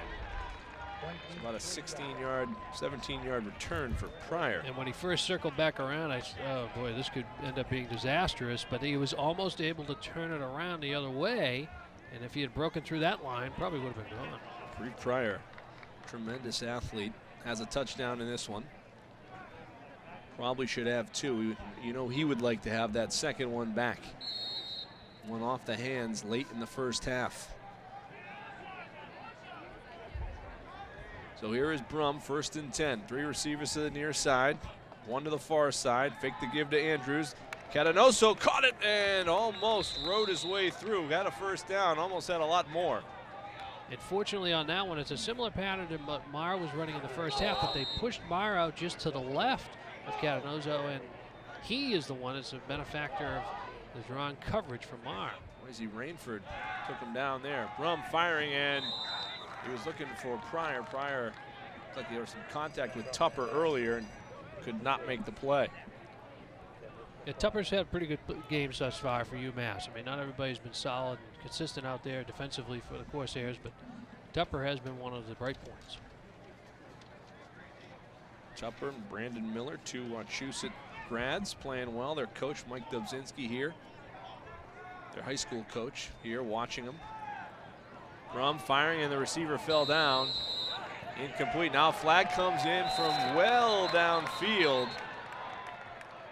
And this one has the indication of being against UMass Dartmouth. Receiver went down. Was he forced down? I'm not so sure that he was, if that's in fact the call. Nope, they're going to pick up the flag. You know, the officials have done a nice job of getting together. They really have. And talking things out and, you know, deciding on the calls here. You're right. You don't see it amongst all the crews as well, and I would say that they've had, that's the second play where they've really done a good job to get together and say, wait a minute, is this what we got? So 3rd and 10 for Brum in the offense. Looking downfield, pressure coming. Brum's trying to get away, cannot. And he's going down. Sack on the play. Jake Tavares got him. And they did a nice job in the secondary, tightening down, slaughtering them in the back for the Corsairs, and then it just closes down. And Tavares, the man who's been so big on special teams thus far for UMass Dartmouth, getting the sack. His second of the season. Tavares having a nice game here on the road. The Corsairs have not won a game on the road all season, 0-2 so far. They're trailing here as the punt set up here. See if they can get the block up here. They do. It's a good high kick from Marquise Harmon. This is a booming kick taken by Slaughter at the 17. And Slaughter with room to run now. And a wall of blocks over the 50. Inside, cuts back. Slaughter to the 30, the 20. It's a foot race. Inside the 10, and he's going to finally be taken down at the 6-7 yard line. And Tony Slaughter with a field possession change in game. Sometimes the kick is a little too much of a kick. It was a terrific kick. Right, you're right. He outkicked the coverage. And it's probably just a 65-yard return, you know, end to end, but I think he ran probably 110 across the entire surface of the playing field there. This is really a very good return, and but the second half, they've come out has been all Corsairs to start. Spot the ball at the 7-yard line. 1st and goal for Gaychuk and the offense. Slaughter behind him. The give. No, it's Gaychuk keeping it, trying to get to the outside, fighting for yardage, and he's down inside the 2. Looked like he had the pylon targeted, and the Lancers broke it down quickly. Yeah, it's Mike Gomes again who got the stop and saved the touchdown. 2nd and goal. This time the give is to Slaughter. Slaughter fights through a first tackle, and he's going to be stopped short. Ullor got to him first. Johnson, Smilek helping out. And so 3rd and goal with some pace.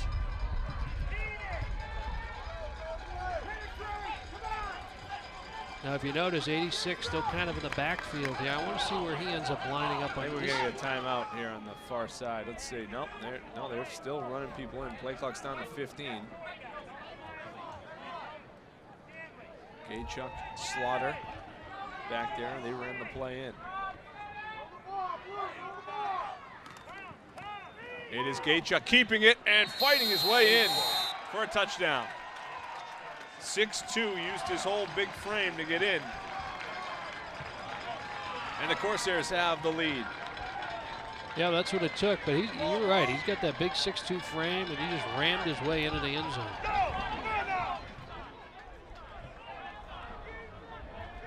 On to attempt the extra point, an important one, is Tooker. It would make it a 3-point lead for UMass Dartmouth.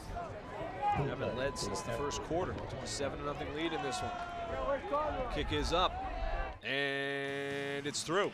27-24. UMass Dartmouth with 2 scores unanswered here.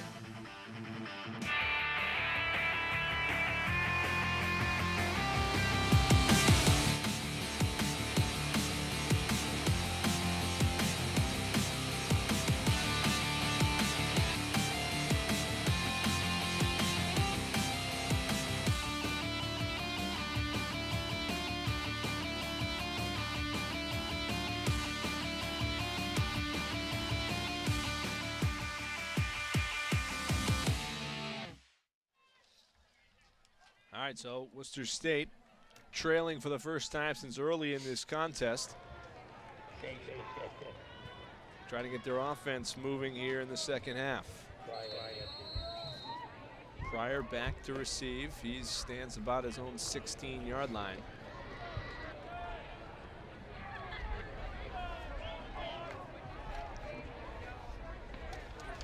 And here we go. Kick it away as Aaron Chase, the sophomore. Gets a high kick, short. Pryor right at the 18. Fakes the give again. Now Pryor back up the middle with speed. Good yardage out about the 34. Burkhead with the stop right there at the 40. Here's the touchdown. And you can just see that they have Slaughter to just kind of hold off that edge rusher real quick, and it's just enough to get in the way to protect Gaychuk on his way to the end zone. By the time Gomes and company recognize what's happening, it's too late because they only have to go 2 yards. So really another nice drive put together off the big return.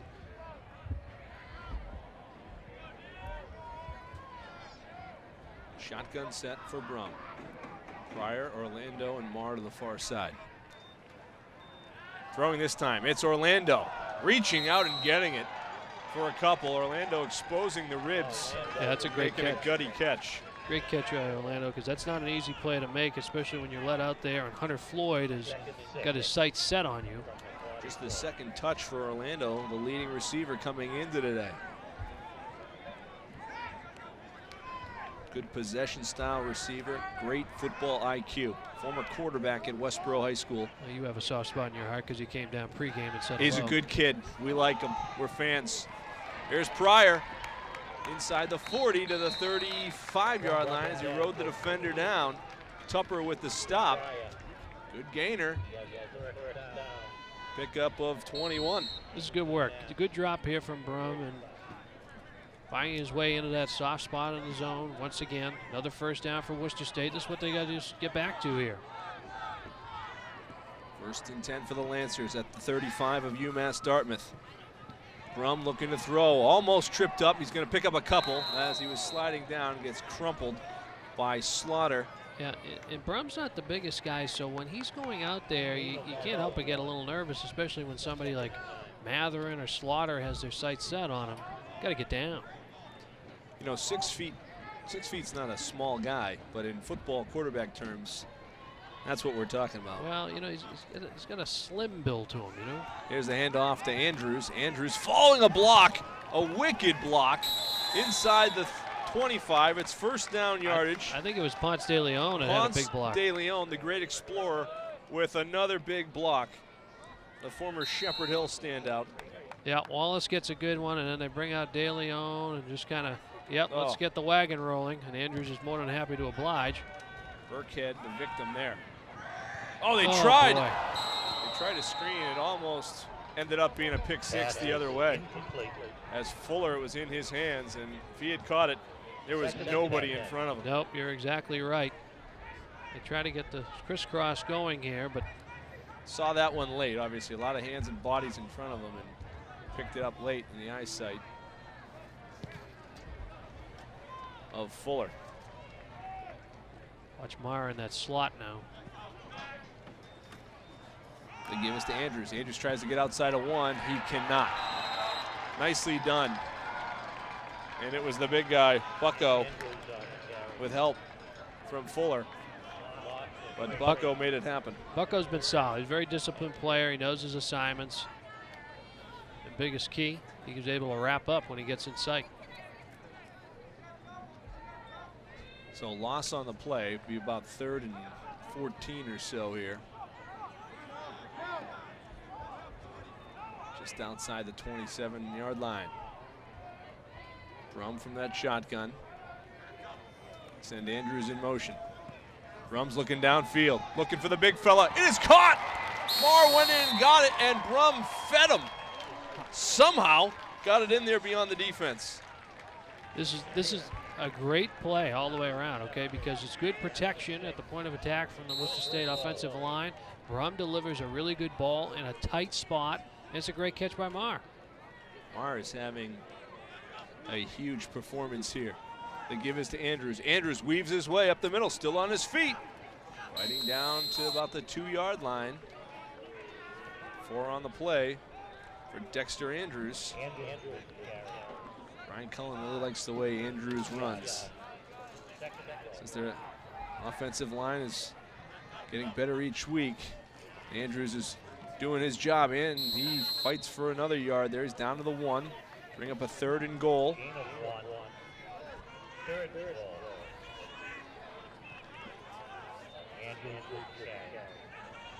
And they'll spread things out here. 3 receivers to the far side. Under center is Brum. Brum's going to keep it and get in behind his center. King, did he get in? I don't no think signal. He is short by maybe half a football. So now a decision. 4th down and goal. You'll see him. He tries to just square it off behind the center, in between the center and the left guard. And there he is, stopped at least a half a yard short. And so they bring Catanoso in, who can run and receive the football. He's back there in a full house look with Brum and Andrews. Give is to Dexter Andrews, who's in. Fights his way in for a touchdown. Dexter Andrews is in. Worcester State's grabbed the lead back. A lot of emotion in that drive all the way around. It kind of righted the ship, got it going, and now they've got the lead once more. We might have a shootout at the OK Corral here in the final quarter plus. Yeah, but you know, that's great. You got optimum conditions out there. It's been a beautiful fall, as you've remarked earlier in the broadcast. It is a beautiful fall day. They've cleared out the parking lot of the tailgate. And now everybody's here to focus in on the game. Kick is up, kick is good. 31-27, Worcester State. Dexter Andrews, I mean, he just knows how to sniff out that end zone when he's down there. And he's got that bruising characteristic. He doesn't shy away from the contact whatsoever. You can see it right here. He's just going to fall that right side. I think it was Wallace that came around and pulled for Worcester. No, Mark Merchant came around from his left guard spot, and they pulled. He led the way right in for Andrews. So another good drive by the Lancers, and the first really good, step in the right direction they've had here in the second half. 4 minutes to go in the third quarter. And you talked about Maher a little bit. You forget that he had over 100 yards receiving, 7 for 135, and he kind of got dinged up there on one of those plays. So later stage of the second quarter, now we'll have to see how much he can play a pivotal role in that passing attack of Worcester State here in the second half. He had the key catch on that possession. There's the kick from Lahane. High kick, it's to Fuller at the 12. And now here comes Fuller with some speed. Somehow sneaking through the wash to the 42, about 30 yards on the return for Fuller, who's been an effective weapon on the special teams side. Maher's got 8 catches, 156 yards, and 2 touchdowns. Dexter Andrews, 10 carries, 34 yards in that touchdown on the last possession. The dangerous guy here on the UMass Dartmouth side is Slaughter. He's closing in on a 100-yard day on the ground.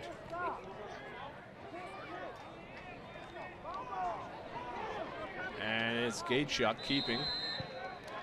Picking up about a yard and 2 yards there. Slaughter's got 88 yards on 13 carries. 13 carries, not exactly you're not exactly feeding the back, but he's been effective when he's touched it. Man in motion, they go to Slaughter this time. Slaughter cuts it through, couple there, and pushing the pile for another yard or so. Set up about a 3rd and 5 coming for UMass Dartmouth. And you mentioned limited carries. That's probably his 14th of the game. But none of them have been negative. I mean, he always has a way to squeeze through and find a way to pick up positive yardage. And usually they're big chunk runs. Averaging almost 7 yards a carry. And he gets it here to the outside. Nothing going there, Baldy. You just called the negative yardage, and it just happened. Well, they showed up. I think it was Pastorino. The slaughter. Pastorino's at the bottom of the pile with the good surge. He's got his finger wagging in the air, saying not this time. Really good penetration. You can see Pastorino and all the boys coming through on that one. It was really a good run to the football by the Lancer defense. Pastorino's got some rhythm as he kind of dances off the field. There's the kick. It's a good high kick. Pryor lost the football. It's recovered quickly. I think a nice room service hop into the arms of a Worcester State Lancer. And that was recovered quickly by Ramstrom.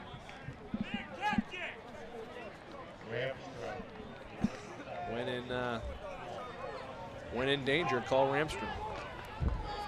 Indeed, yeah. He was fortunate that ball just kind of muffed right through the center there for Pryor, but Ramstrom, the man on the spot, he'll fix you right up. Yep. It's not Ricky, it's Gus this time with the recovery. 1st and 10, Worcester State. Still 2:16 left here, third quarter.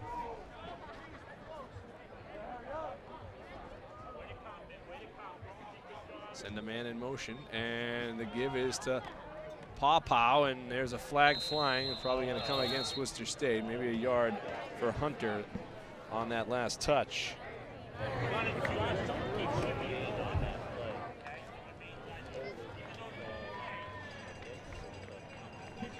Might have been our man Ponce de Leon. They got the great explorer. Let's see if it was his travels that got him. No, Merchant.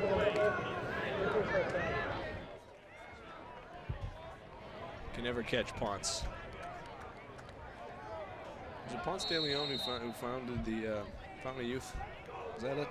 Do I have my explorers right? Okay. Timeout on the field here, it looks like. Let's see. So they try to move the chains. They haven't moved the chains back.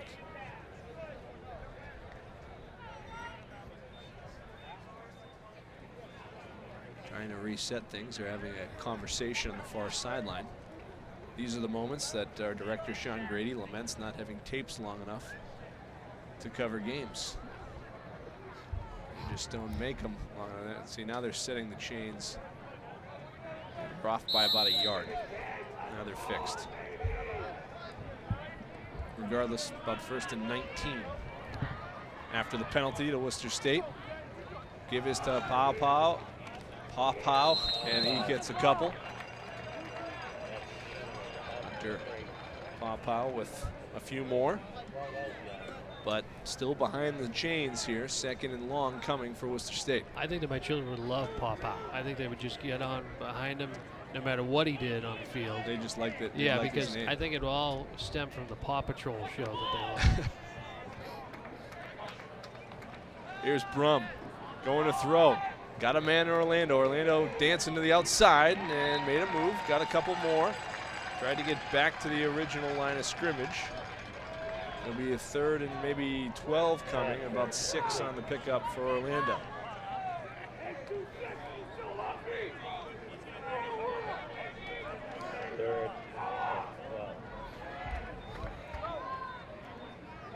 Third and 12 coming. Brum. It's a big play here. Goes over the middle on the screen. Was he down? I think it was Miller had him down. Paw. Brandon Miller knocked him down right away. They say he was down. It was close. Hunter Paw didn't think he was. Brandon Miller gets credit for the tackle. Let's get a look.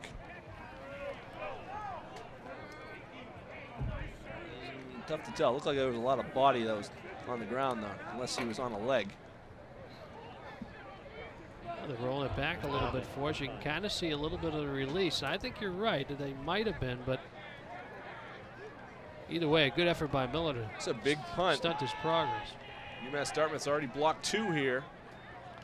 They're bringing him again, and this is another high kick for Harmon. Takes a Worcester State bounce. Important Worcester State bounce, and out of bounds at the 47 of UMass Dartmouth. So the Corsair defense makes a stop. Pretty good kick from Harmon. The last time he had a tremendous boot, but Slaughter took it back inside the 10-yard line. And Worcester State did come back. They got that last drive for the touchdown, but you still feel like UMass Dartmouth's kind of controlling a lot of the elements of play right now. Well, the one thing that you look at is time of possession, just wearing away at, a smaller front group for Worcester State compared to just a big, imposing offensive line for UMass Dartmouth. Downfield, Gaychuk going for it all. And he was looking for Bambos down there, no sale. Harmon and Bryant in coverage. Last play of the third quarter, and Worcester State with the lead going to the fourth.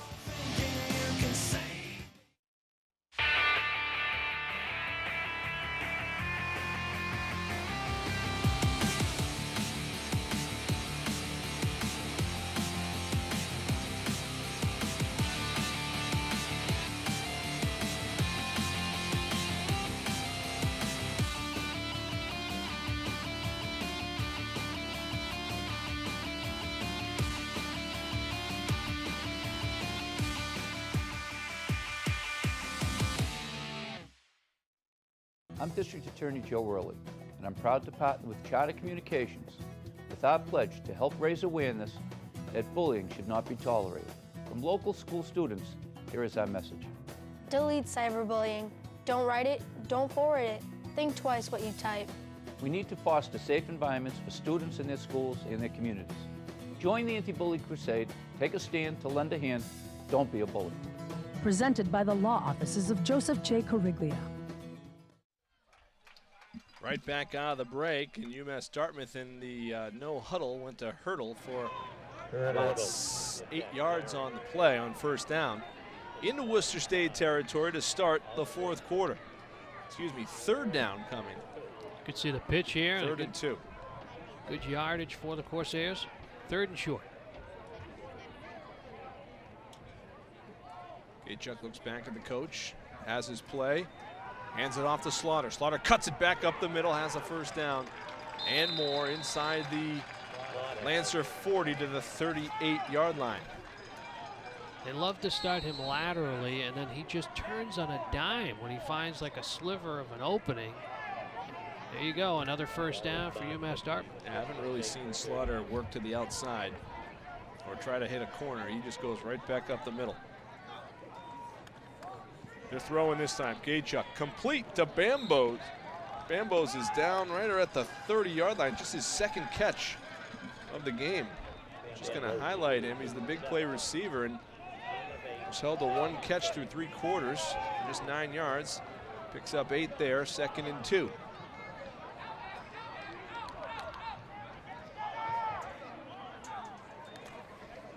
Quick hitter out to Bambos. Oh, and he is hit quickly and stopped by Guzman. That was like a flying forearm hit here. Yeah, Guzman comes flying into your frame right there. Good takedown. It's like a WWE wrestling tackle right there. Third down. The give right up the middle. Slaughter ran into a brick wall and he's short. Bruce Johnson's in the mix. Gomes is in the mix. Yeah, Gomes has come to play here in the second half, no question about it. Wow. Watch the initial contact here for Slaughter. Yeah, I think it's Johnson who pushes his man back into him, and then Gomes kind of holds him up. Gomes with the tackle. Another one. He's had a nice game. Fourth down. Going for it here in 4-down territory. From the pistol, Gaychuk. Now he's going to look back. Seems to be Jeremy Jackson territory, but he's on the short side of the field. The give right back up the middle, and Slaughter's got just enough, it looks like, from the far sideline spot. Didn't get it by much, but he picked up the yard. Just give it to Slaughter and let him burrow. That's what they did right there. It's a first down. Found his way between the center, Mitchens, and Trevor McCarthy as well.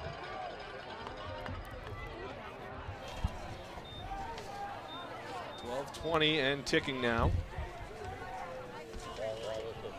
As Gaychuk has his call, lines him up. Looks back at the sideline. Hurdle in motion. It's Gaychuk. He's going to follow Hurdle to the corner. Gaychuk to the outside with a stiff arm. Still on his feet. Stays in bounds. And is down inside the 10-yard line. Wow. It was a very similar run that they've run several times today. And Gaychuk kind of works it further to the outside. Watch him kind of blows it up. And good blocking. Just to get away the way of some of the defenders as well from the receivers. Not even effective, just getting in the way. They go up the middle to Slaughter. Slaughter's inside the 5. And he's down to the 4-yard line. He's second and goal.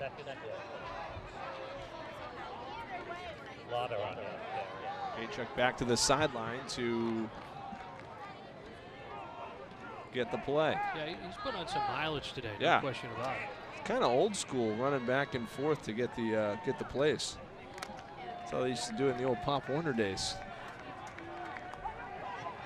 Have the flanker run the play in. Gaychuk, this time to give us a Slaughter. Slaughter's into the end zone. It's a touchdown. His second of the game and second of the year. And UMass Dartmouth has retaken the lead. Corsairs got some stuff rolling now. And it's come primarily on the ground. I mean, Slaughter's played a prominent role here in the second half thus far, and so is Gaychuk with some timely runs.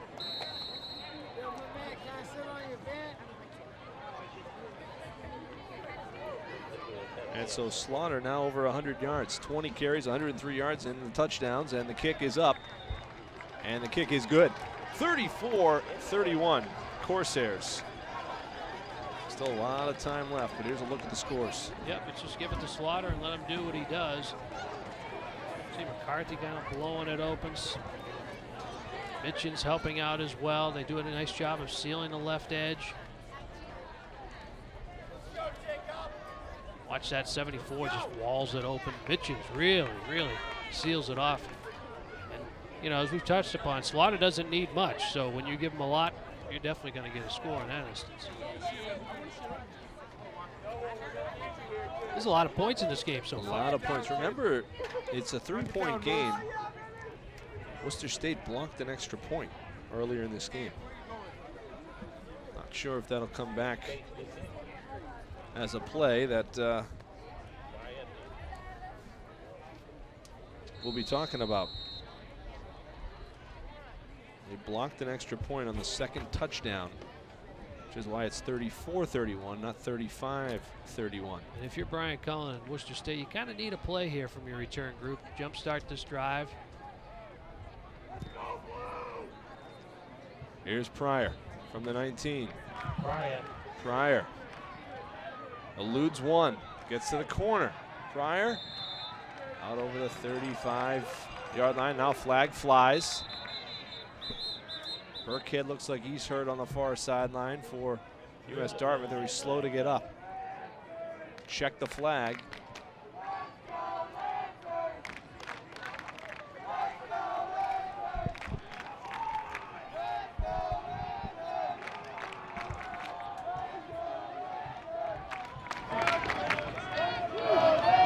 After the play, personal foul, late hit. It's against UMass Dartmouth. 15-yard penalty added to the end of the run. That's just their first penalty of the second half. They kind of locked it up for the third quarter. Yep, you're right. 9 in the first half, and then now that's the first here of the second. It's a big one, though, as Sure Worcester is. State will get the ball at the UMass Dartmouth 49-yard line.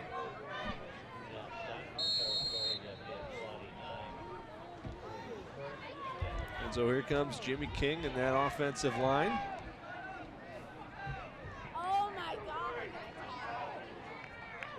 Now let's see what Worcester State can dial up. Might be a question of who has the ball last in this one. Brum looking to throw. Pressure coming. He's going to have to get rid of this one. It's caught. He got a foot in bounds. Did Catanoso, and he's down at the 31-yard line. 18 yards and a first down for the Lancers. Good job by Brum delivering this ball on time and on target. Tavares bearing down on him. Defender fell down. That helps out Catanoso, but he's where he needs to be. Big game for the Lancers.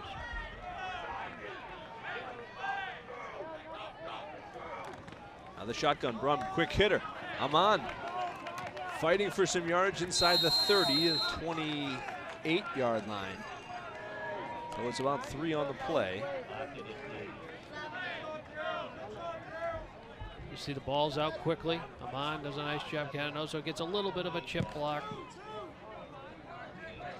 All positive yardage for Worcester State. Fake the give, quick hitter, here's Marr. Marr's free inside the 20, 15, big body's moving. And he's tackled down inside the 5. He's jacked up. It's 1st and goal for Worcester State. Marr's dominance over the middle continues. That's where they've made their hay all day, going back to the first half. Now he's in the backfield. Handoff is to Andrews, who tried to follow him through, but he's going to be stopped a yard shy. Marr might have still been a little bit tired after making that play. No question about it. I think Slaughter's been dinged up here a little bit for UMass Dartmouth. Another player down. College football here on Charter TV 3 is brought to you by the Sullivan Group, the Central Mass Safety Council, Nichols College, Berterra Nissan of Auburn, Holy Cross Athletics, Interstate Batteries, Milford Federal, the Worcester Railers Hockey Club, and by Poochie's. Now they attend to Slaughter, who's had a good game. He's been tough. He's drawn a tough matchup today with a red-hot Marr. We are at Worcester State University. Andy Lacombe and Dave Bolduc. Phil Robo on sabbatical with Kevin Shea. They're vacationing somewhere together. Sean Grady and our production team in the truck got here early today. It's homecoming. We're setting up during the women's soccer game. The Lancers won that game. There was a huge tailgate crowd here that's now vacated the area. They're here watching the Lancers, trying to get the lead back. A lot of time left, 4th quarter. 2nd and goal, Brum from the shotgun. The give is to Andrews. Andrews tries to tuck inside. 2nd effort, touchdown. Dexter Andrews is in again. And the Lancers reclaim the lead. It's frustrating for Brock and the Corsairs because they seem to have Andrews maybe stymied a little bit in the backfield, but then a 2nd effort, he kind of stumbles his way into the end zone. Good drive for Worcester State. They got helped out by a penalty to start with. They made some plays of their own. And you may be right. It may be the team that has this ball last that's going to win this. No long. Kick is up. Kick is through. Lancers back up by 4, 38-34. See the give. Andrews kind of stopped a little bit there, and then he's able to keep those legs churning.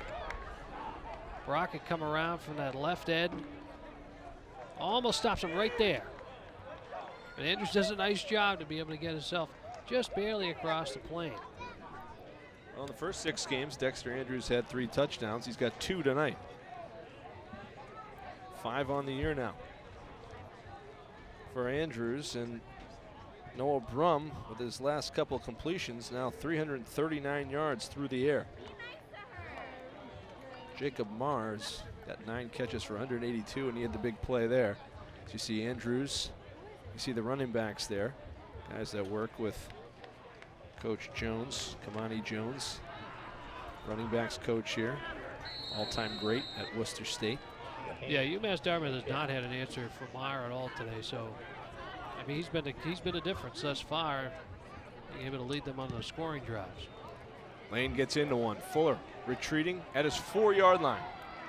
Devon Fuller with a turn of speed out over the 30-yard line, where he is taken down there by Bobby Pangiotopoulos. Sophomore defensive back making the play. Have to imagine we'll get a steady dose of Slaughter here on this drive. You'd think, over 100 yards now, and want to keep pounding away. He's been effective, but they'd also be able to kill a lot of the clock.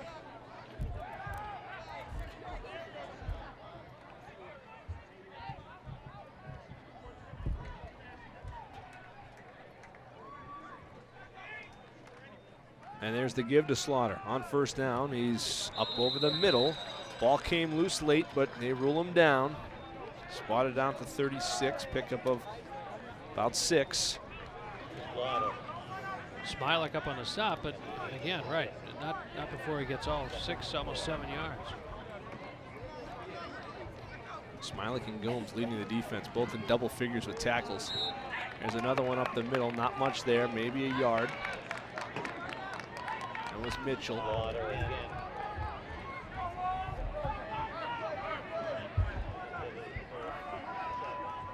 Stopping the run was the key. Brian Cullen said several times in our conversation this week, Slaughter's got his 100-yard game.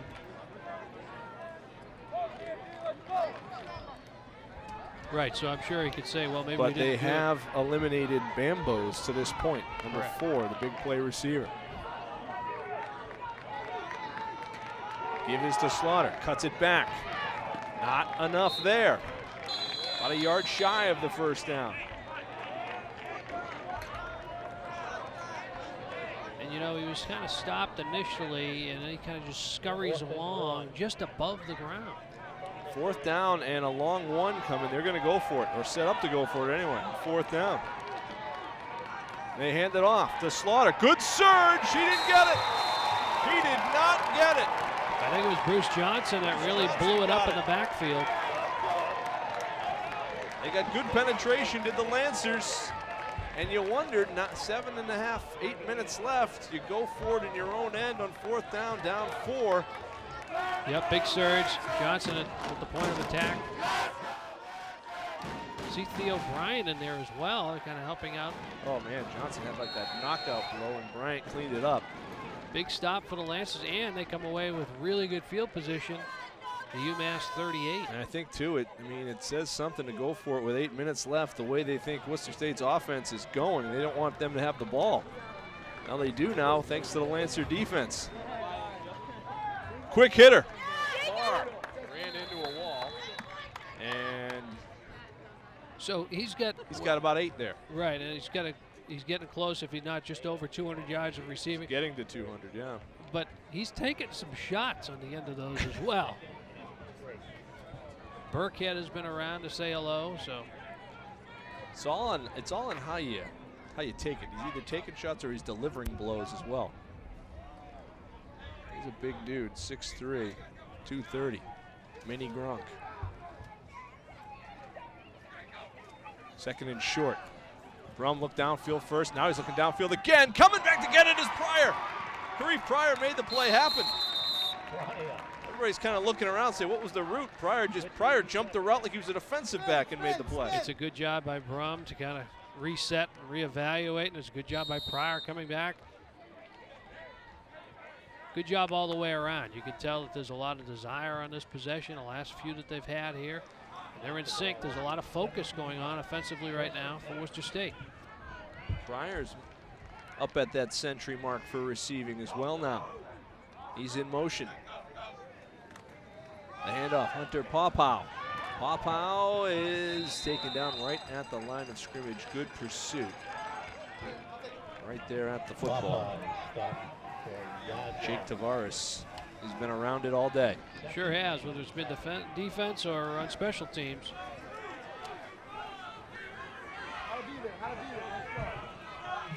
Second and long after the 2-yard loss.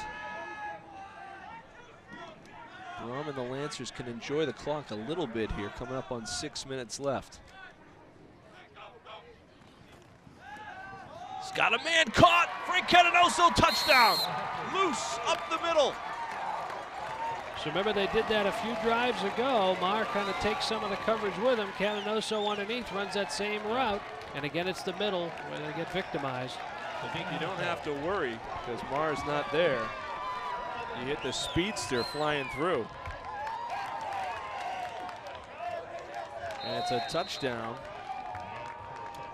for Frank Catanoso, his first receiving touchdown of the season, his first touchdown of the year.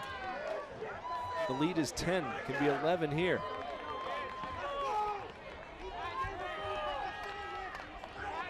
Wong's kick up, and it is good. Out of the hole to Pat Tui, 45-34. Here it is, the ball's out quick. Catanoso slipped behind that first wave. All the defensive backs have been kind of sucked up. There's a lot of attention played to Marr. He just kind of slips in right underneath on that same route that's killed the UMass Dartmouth all day long. So really that swung huge in a short period of time when they came up quick. And yeah, you're right. I mean, that was a quick decision they made on that 4th down play. They only had to get a yard, but it's on their own 38 or so. And they went for it. Bruce Johnson defense came up big for Worcester State. You know, best against best. Right now they're figuring their offense is the best thing we have. We're going to try to get this first down. They didn't get it. And the Worcester State offense capitalized. Lane kicks it away. Nice corner kick. Did he step out? No. Here's Fuller. Weaving back, and he's taken down right there at the 27. Nice job, A.J. Robichaux. How did Fuller not go out of bounds? He was close. He was close. If he didn't go out of bounds, it sure looked like he went out of bounds. Oh, but wait a minute. Yeah, that back toe foot looked like it touched the line, but we're up here. The judge is right there on top of it. Okay. Or closer to being on top of it. 5:49 left, 45-34. It's going to be all 4-down territory, you think, now for UMass Dartmouth, as they desperately need a score. Really, at the very least, a field goal and an onside kick would make it an 8-point game if they got 3. Still a 2-position swing. There's Hurdle. Hurdle's over the 30. Tracked down by Smilik. And Mike Quinn's in the vicinity as well.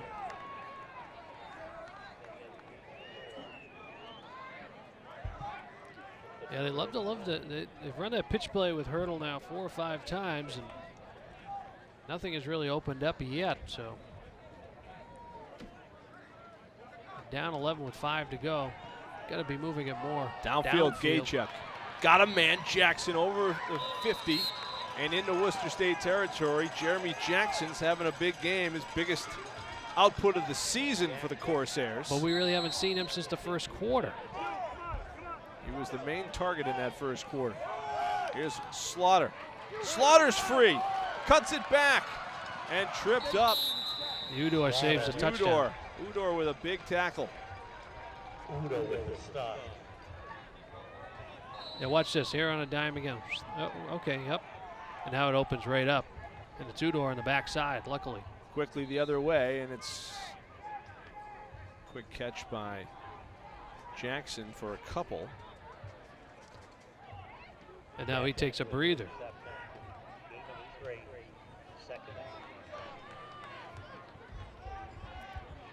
Clock running, under 5 minutes.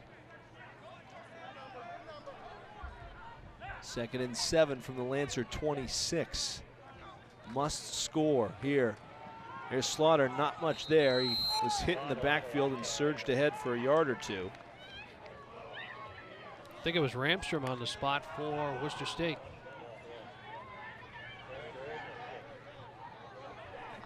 Third and 6 coming.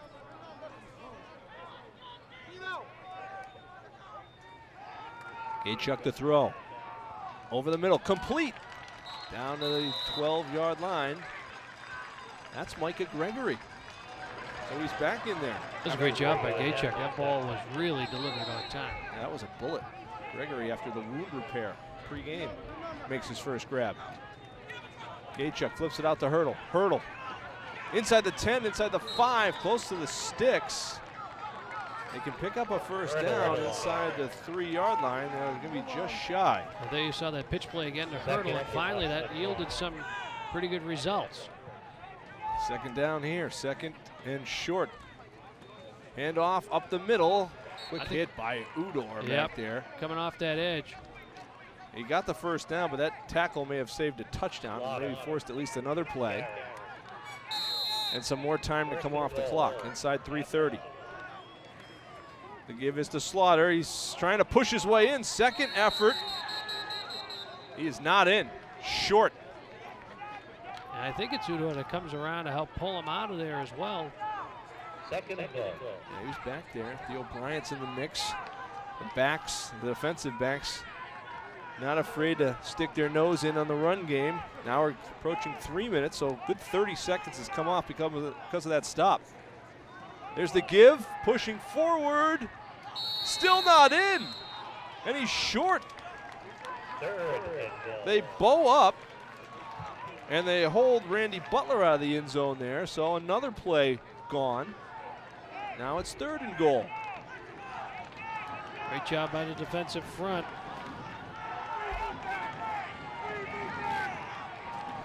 They'll try it again. This time it's Gaychuk to the outside. He's in. There's a flag on the play. Gaychuk's in for the touchdown. The call looks like it's offsides against Worcester State, so this score should stand.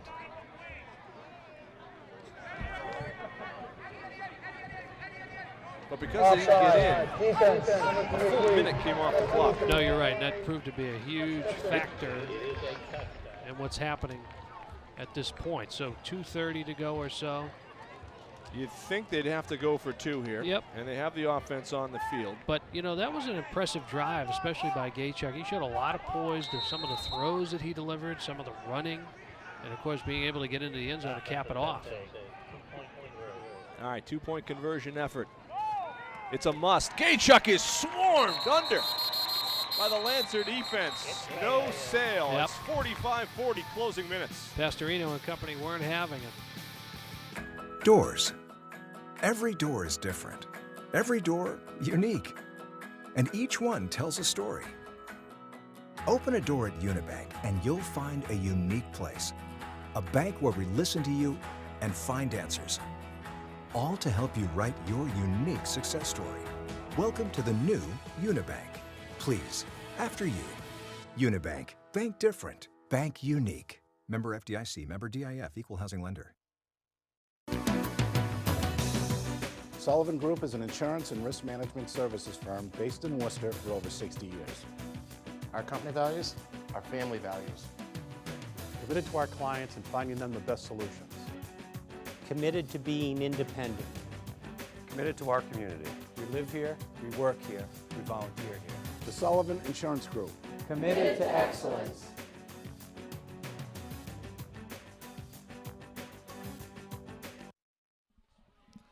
Welcome back. Well, UMass Dartmouth has cut the lead down to 5, but an important stop means the Corsairs will need a touchdown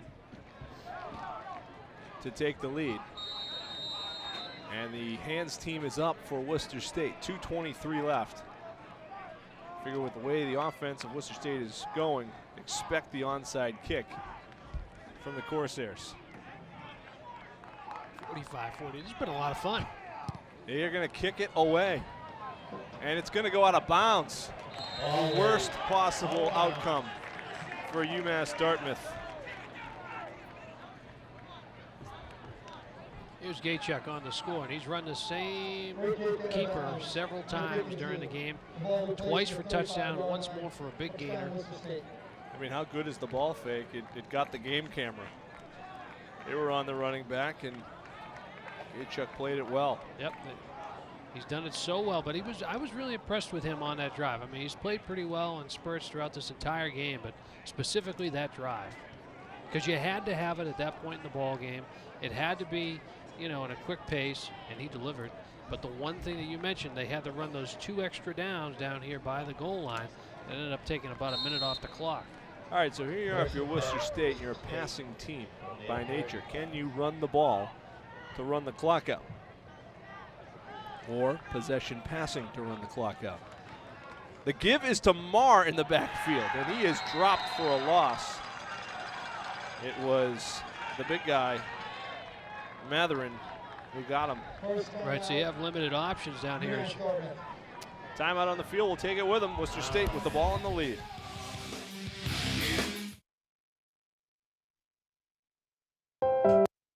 He's Fine Jewelry, 205 West Boylston Street in West Boylston. Looking for a local lender you can trust? Come to Milford Federal. Our great rates, low closing costs, and personalized customer service have made us your family financial center for over 130 years. Apply online or visit us at one of our branches today. All right, we're just coming out of the timeout. Brum in the offense, face a 2nd and 12. Yeah, I almost think, and you brought it up perfectly, right? So where do you go with 2.5 to go here? And do with what you do kind of well. So if it's a possession passing, then do it. Brum's got Andrews with him. 3 receivers to the near side. Shotgun set. The give is to Andrews. Andrews picking and choosing and getting himself back to the line of scrimmage and then some out to the 39-yard line. Good pickup. It'll draw another timeout. College football here on Charter TV 3. Presented by Bay State Savings Bank. By the law offices of Joseph J. Cariglia. By Worcester State University. And the Worcester Railers Hockey Club. And Unibank. Worcester State and UMass Dartmouth 45-40 coming down to the closing 2 minutes. Lancers pick up a first down here. They can pretty much salt it away as only 1 timeout left on the UMass Dartmouth side. Next week we're at Holy Cross for Georgetown and Holy Cross. The Crusaders were beaten handily this afternoon by Colgate. The give is to Karief Pryor on the jet. Nothing doing. That looks like the big guy, Bucko. And he's shaken up, but he was the guy on the edge along with Matherin. And another timeout for UMass Dartmouth. They're out of them now, but it's 2:04 left. Plenty of time on the clock. Bucko's had a heck of a game. I mean, they bring Pryor around like you call it on the jet. And there he is, just chasing it down from the backside. He's been relentless all day on the defensive side of the ball for the Corsairs. He's a 6'6", 245-pound guy. He's tall and lanky for that size. He's not a big defensive lineman, but his length makes him very tough. Go on the kick. Remember, the Corsairs have gotten a couple of them already. They sure have. They've been very good on the return game all day. They're showing pressure. They back it off a little bit. Harmon gets a kick angling. This is Gregory back there. He's bobbling the football, and he's going to be stopped right there at the 10-yard line. A great kick, and the Corsairs will have to go 90 yards. So you wonder, though, where's Fuller? Slaughter may have been injured on that play down by the goal line a couple possessions back. Right. So now you have a man who didn't play in the first half after being cut on the sideline on the bench in pregame. During the punt recovery drill. And he has to field this punt, and now they're in a tough spot at their own 10. Hasn't been a great day for Micah Gregory.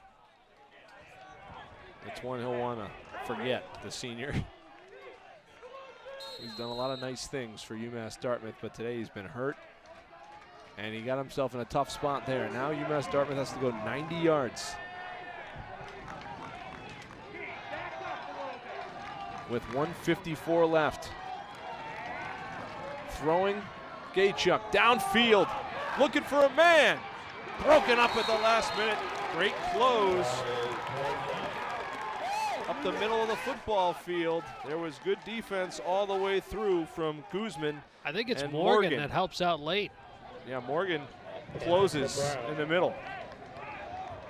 But that's another pretty good ball thrown by Gaychuk. 2nd and 10. Gaychuk. This is a handoff. Slaughter, not a lot going. Ball came out at the end, but he recovered it. He's Harmon down to does 14. a good job. Mike Quinn coming up for Worcester State. Not sure you have a chance to run the ball again here. No. If you're Worcester State, pass coverage, pin your ears back, go after the quarterback. Throwing, this one all through the hands. Closest man was Bryant. I think it was Theo Bryant. Yep. Theo Bryant will be 4th down, last chance here. for the Corsairs. Gaychuk delivers a strike, but it's a little high and behind. The play of the game for both sides, the defense of Worcester State, getting the homecoming crowd to make a little extra noise here. So where's your man Jackson? Looks like he's in the slot to the far side. Jackson's in the slot. They got Ramstrom over there and a safety, Morgan near him. Pocket collapses. Gaychuk's going to have to get rid of it. He's crushed as he throws. It's incomplete. A flag did come in late. A flag came in late. It has to be a hold because there's no way that was catchable. And was it Mike Quinn that delivers the hit on? Yes. Just an unbelievable collision on Gaychuk. Quinn laid the wood. This has to be a hold on Udor. If it's pass interference, they're calling it pass interference. The ball was nowhere near the intended receiver. Am I wrong? We have a replay? It was nowhere near him. Watch Quinn. Look at this collision though. Oh my goodness. Well, maybe it would have been 4 yards short of him. Not sure it's catchable. First down, the penalty keeps it alive. Gaychuk over the middle. Bangbo's caught it. Bambo's to the 44. He hasn't played a prominent role in this game, but maybe on this drive, it's a big play. A big cross over the middle. The penalty certainly helps the ratings for the broadcast here in the final minute. Gaychuk looking to throw. He's got a man caught. Leroy Brown nowhere to go. Quinn with the hit. Quinn was hurt in this game. Looks pretty good. 33 seconds and ticking now. 2nd and 9. Gaychuk looking, collapsing, throwing, looking to throw. Still looking. He's going to have to run. He's going to run this one out of bounds. Worcester State did well not to take a shot at him there. Going out of bounds. 20 seconds left as the clock stops. It'll be 3rd and long. 3rd and about 6, 7 coming for the Corsairs. We saw a deep throw, a timeout rather, called by Worcester State. We saw a deep throw to end the first half by Gaychuk. It was about a 55-yard throw or that he had to make. He didn't have it in him at that time on the run. So you would have to think, based on what we've seen, they need to get pretty well into the Worcester State side of the field if he's going to throw into the end zone. No, I think you're right. I mean, they're probably talking about a target line of at least the Worcester State 40, to have a good, comfortable shot to take one. But if they can pick up another chunk play still with 20 seconds to go, I have to imagine that Jackson has to play another role in this game. He's been so valuable at certain points. Tough to understand exactly what the substitution patterns have been for him not being on the field at certain points. Tom Cullen talking to his team, his defense rather. Brian Cullen, his brother, the head coach. Tom, the defensive coordinator. Can the defense make the play here in the closing seconds? Homecoming crowd making some noise. Quinn has been a beast defensively on this drive. They're coming after him. Gaychuk, little hop throw. He's got Slaughter. Slaughter's going to get a first down. He's still up the middle of the football field. He's still free. And the ball's out. The ball came out and recovered by UMass Dartmouth down to the 20. 7 seconds. They have to set the chains, and now there's an injury, which is going to stop the clock. So in theory, that's a runoff, though, Andy, so let's see. Check the rule in Division III. The NFL, it would be.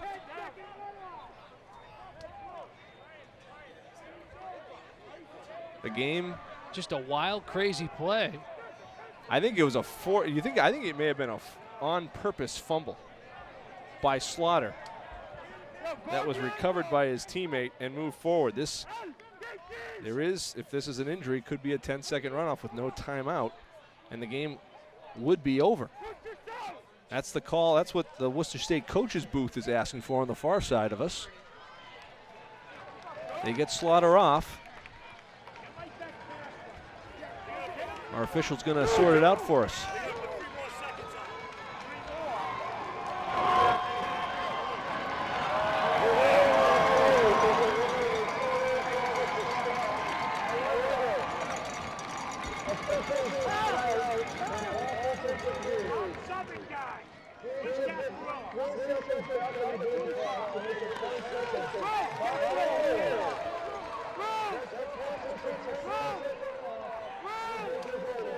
The game is over.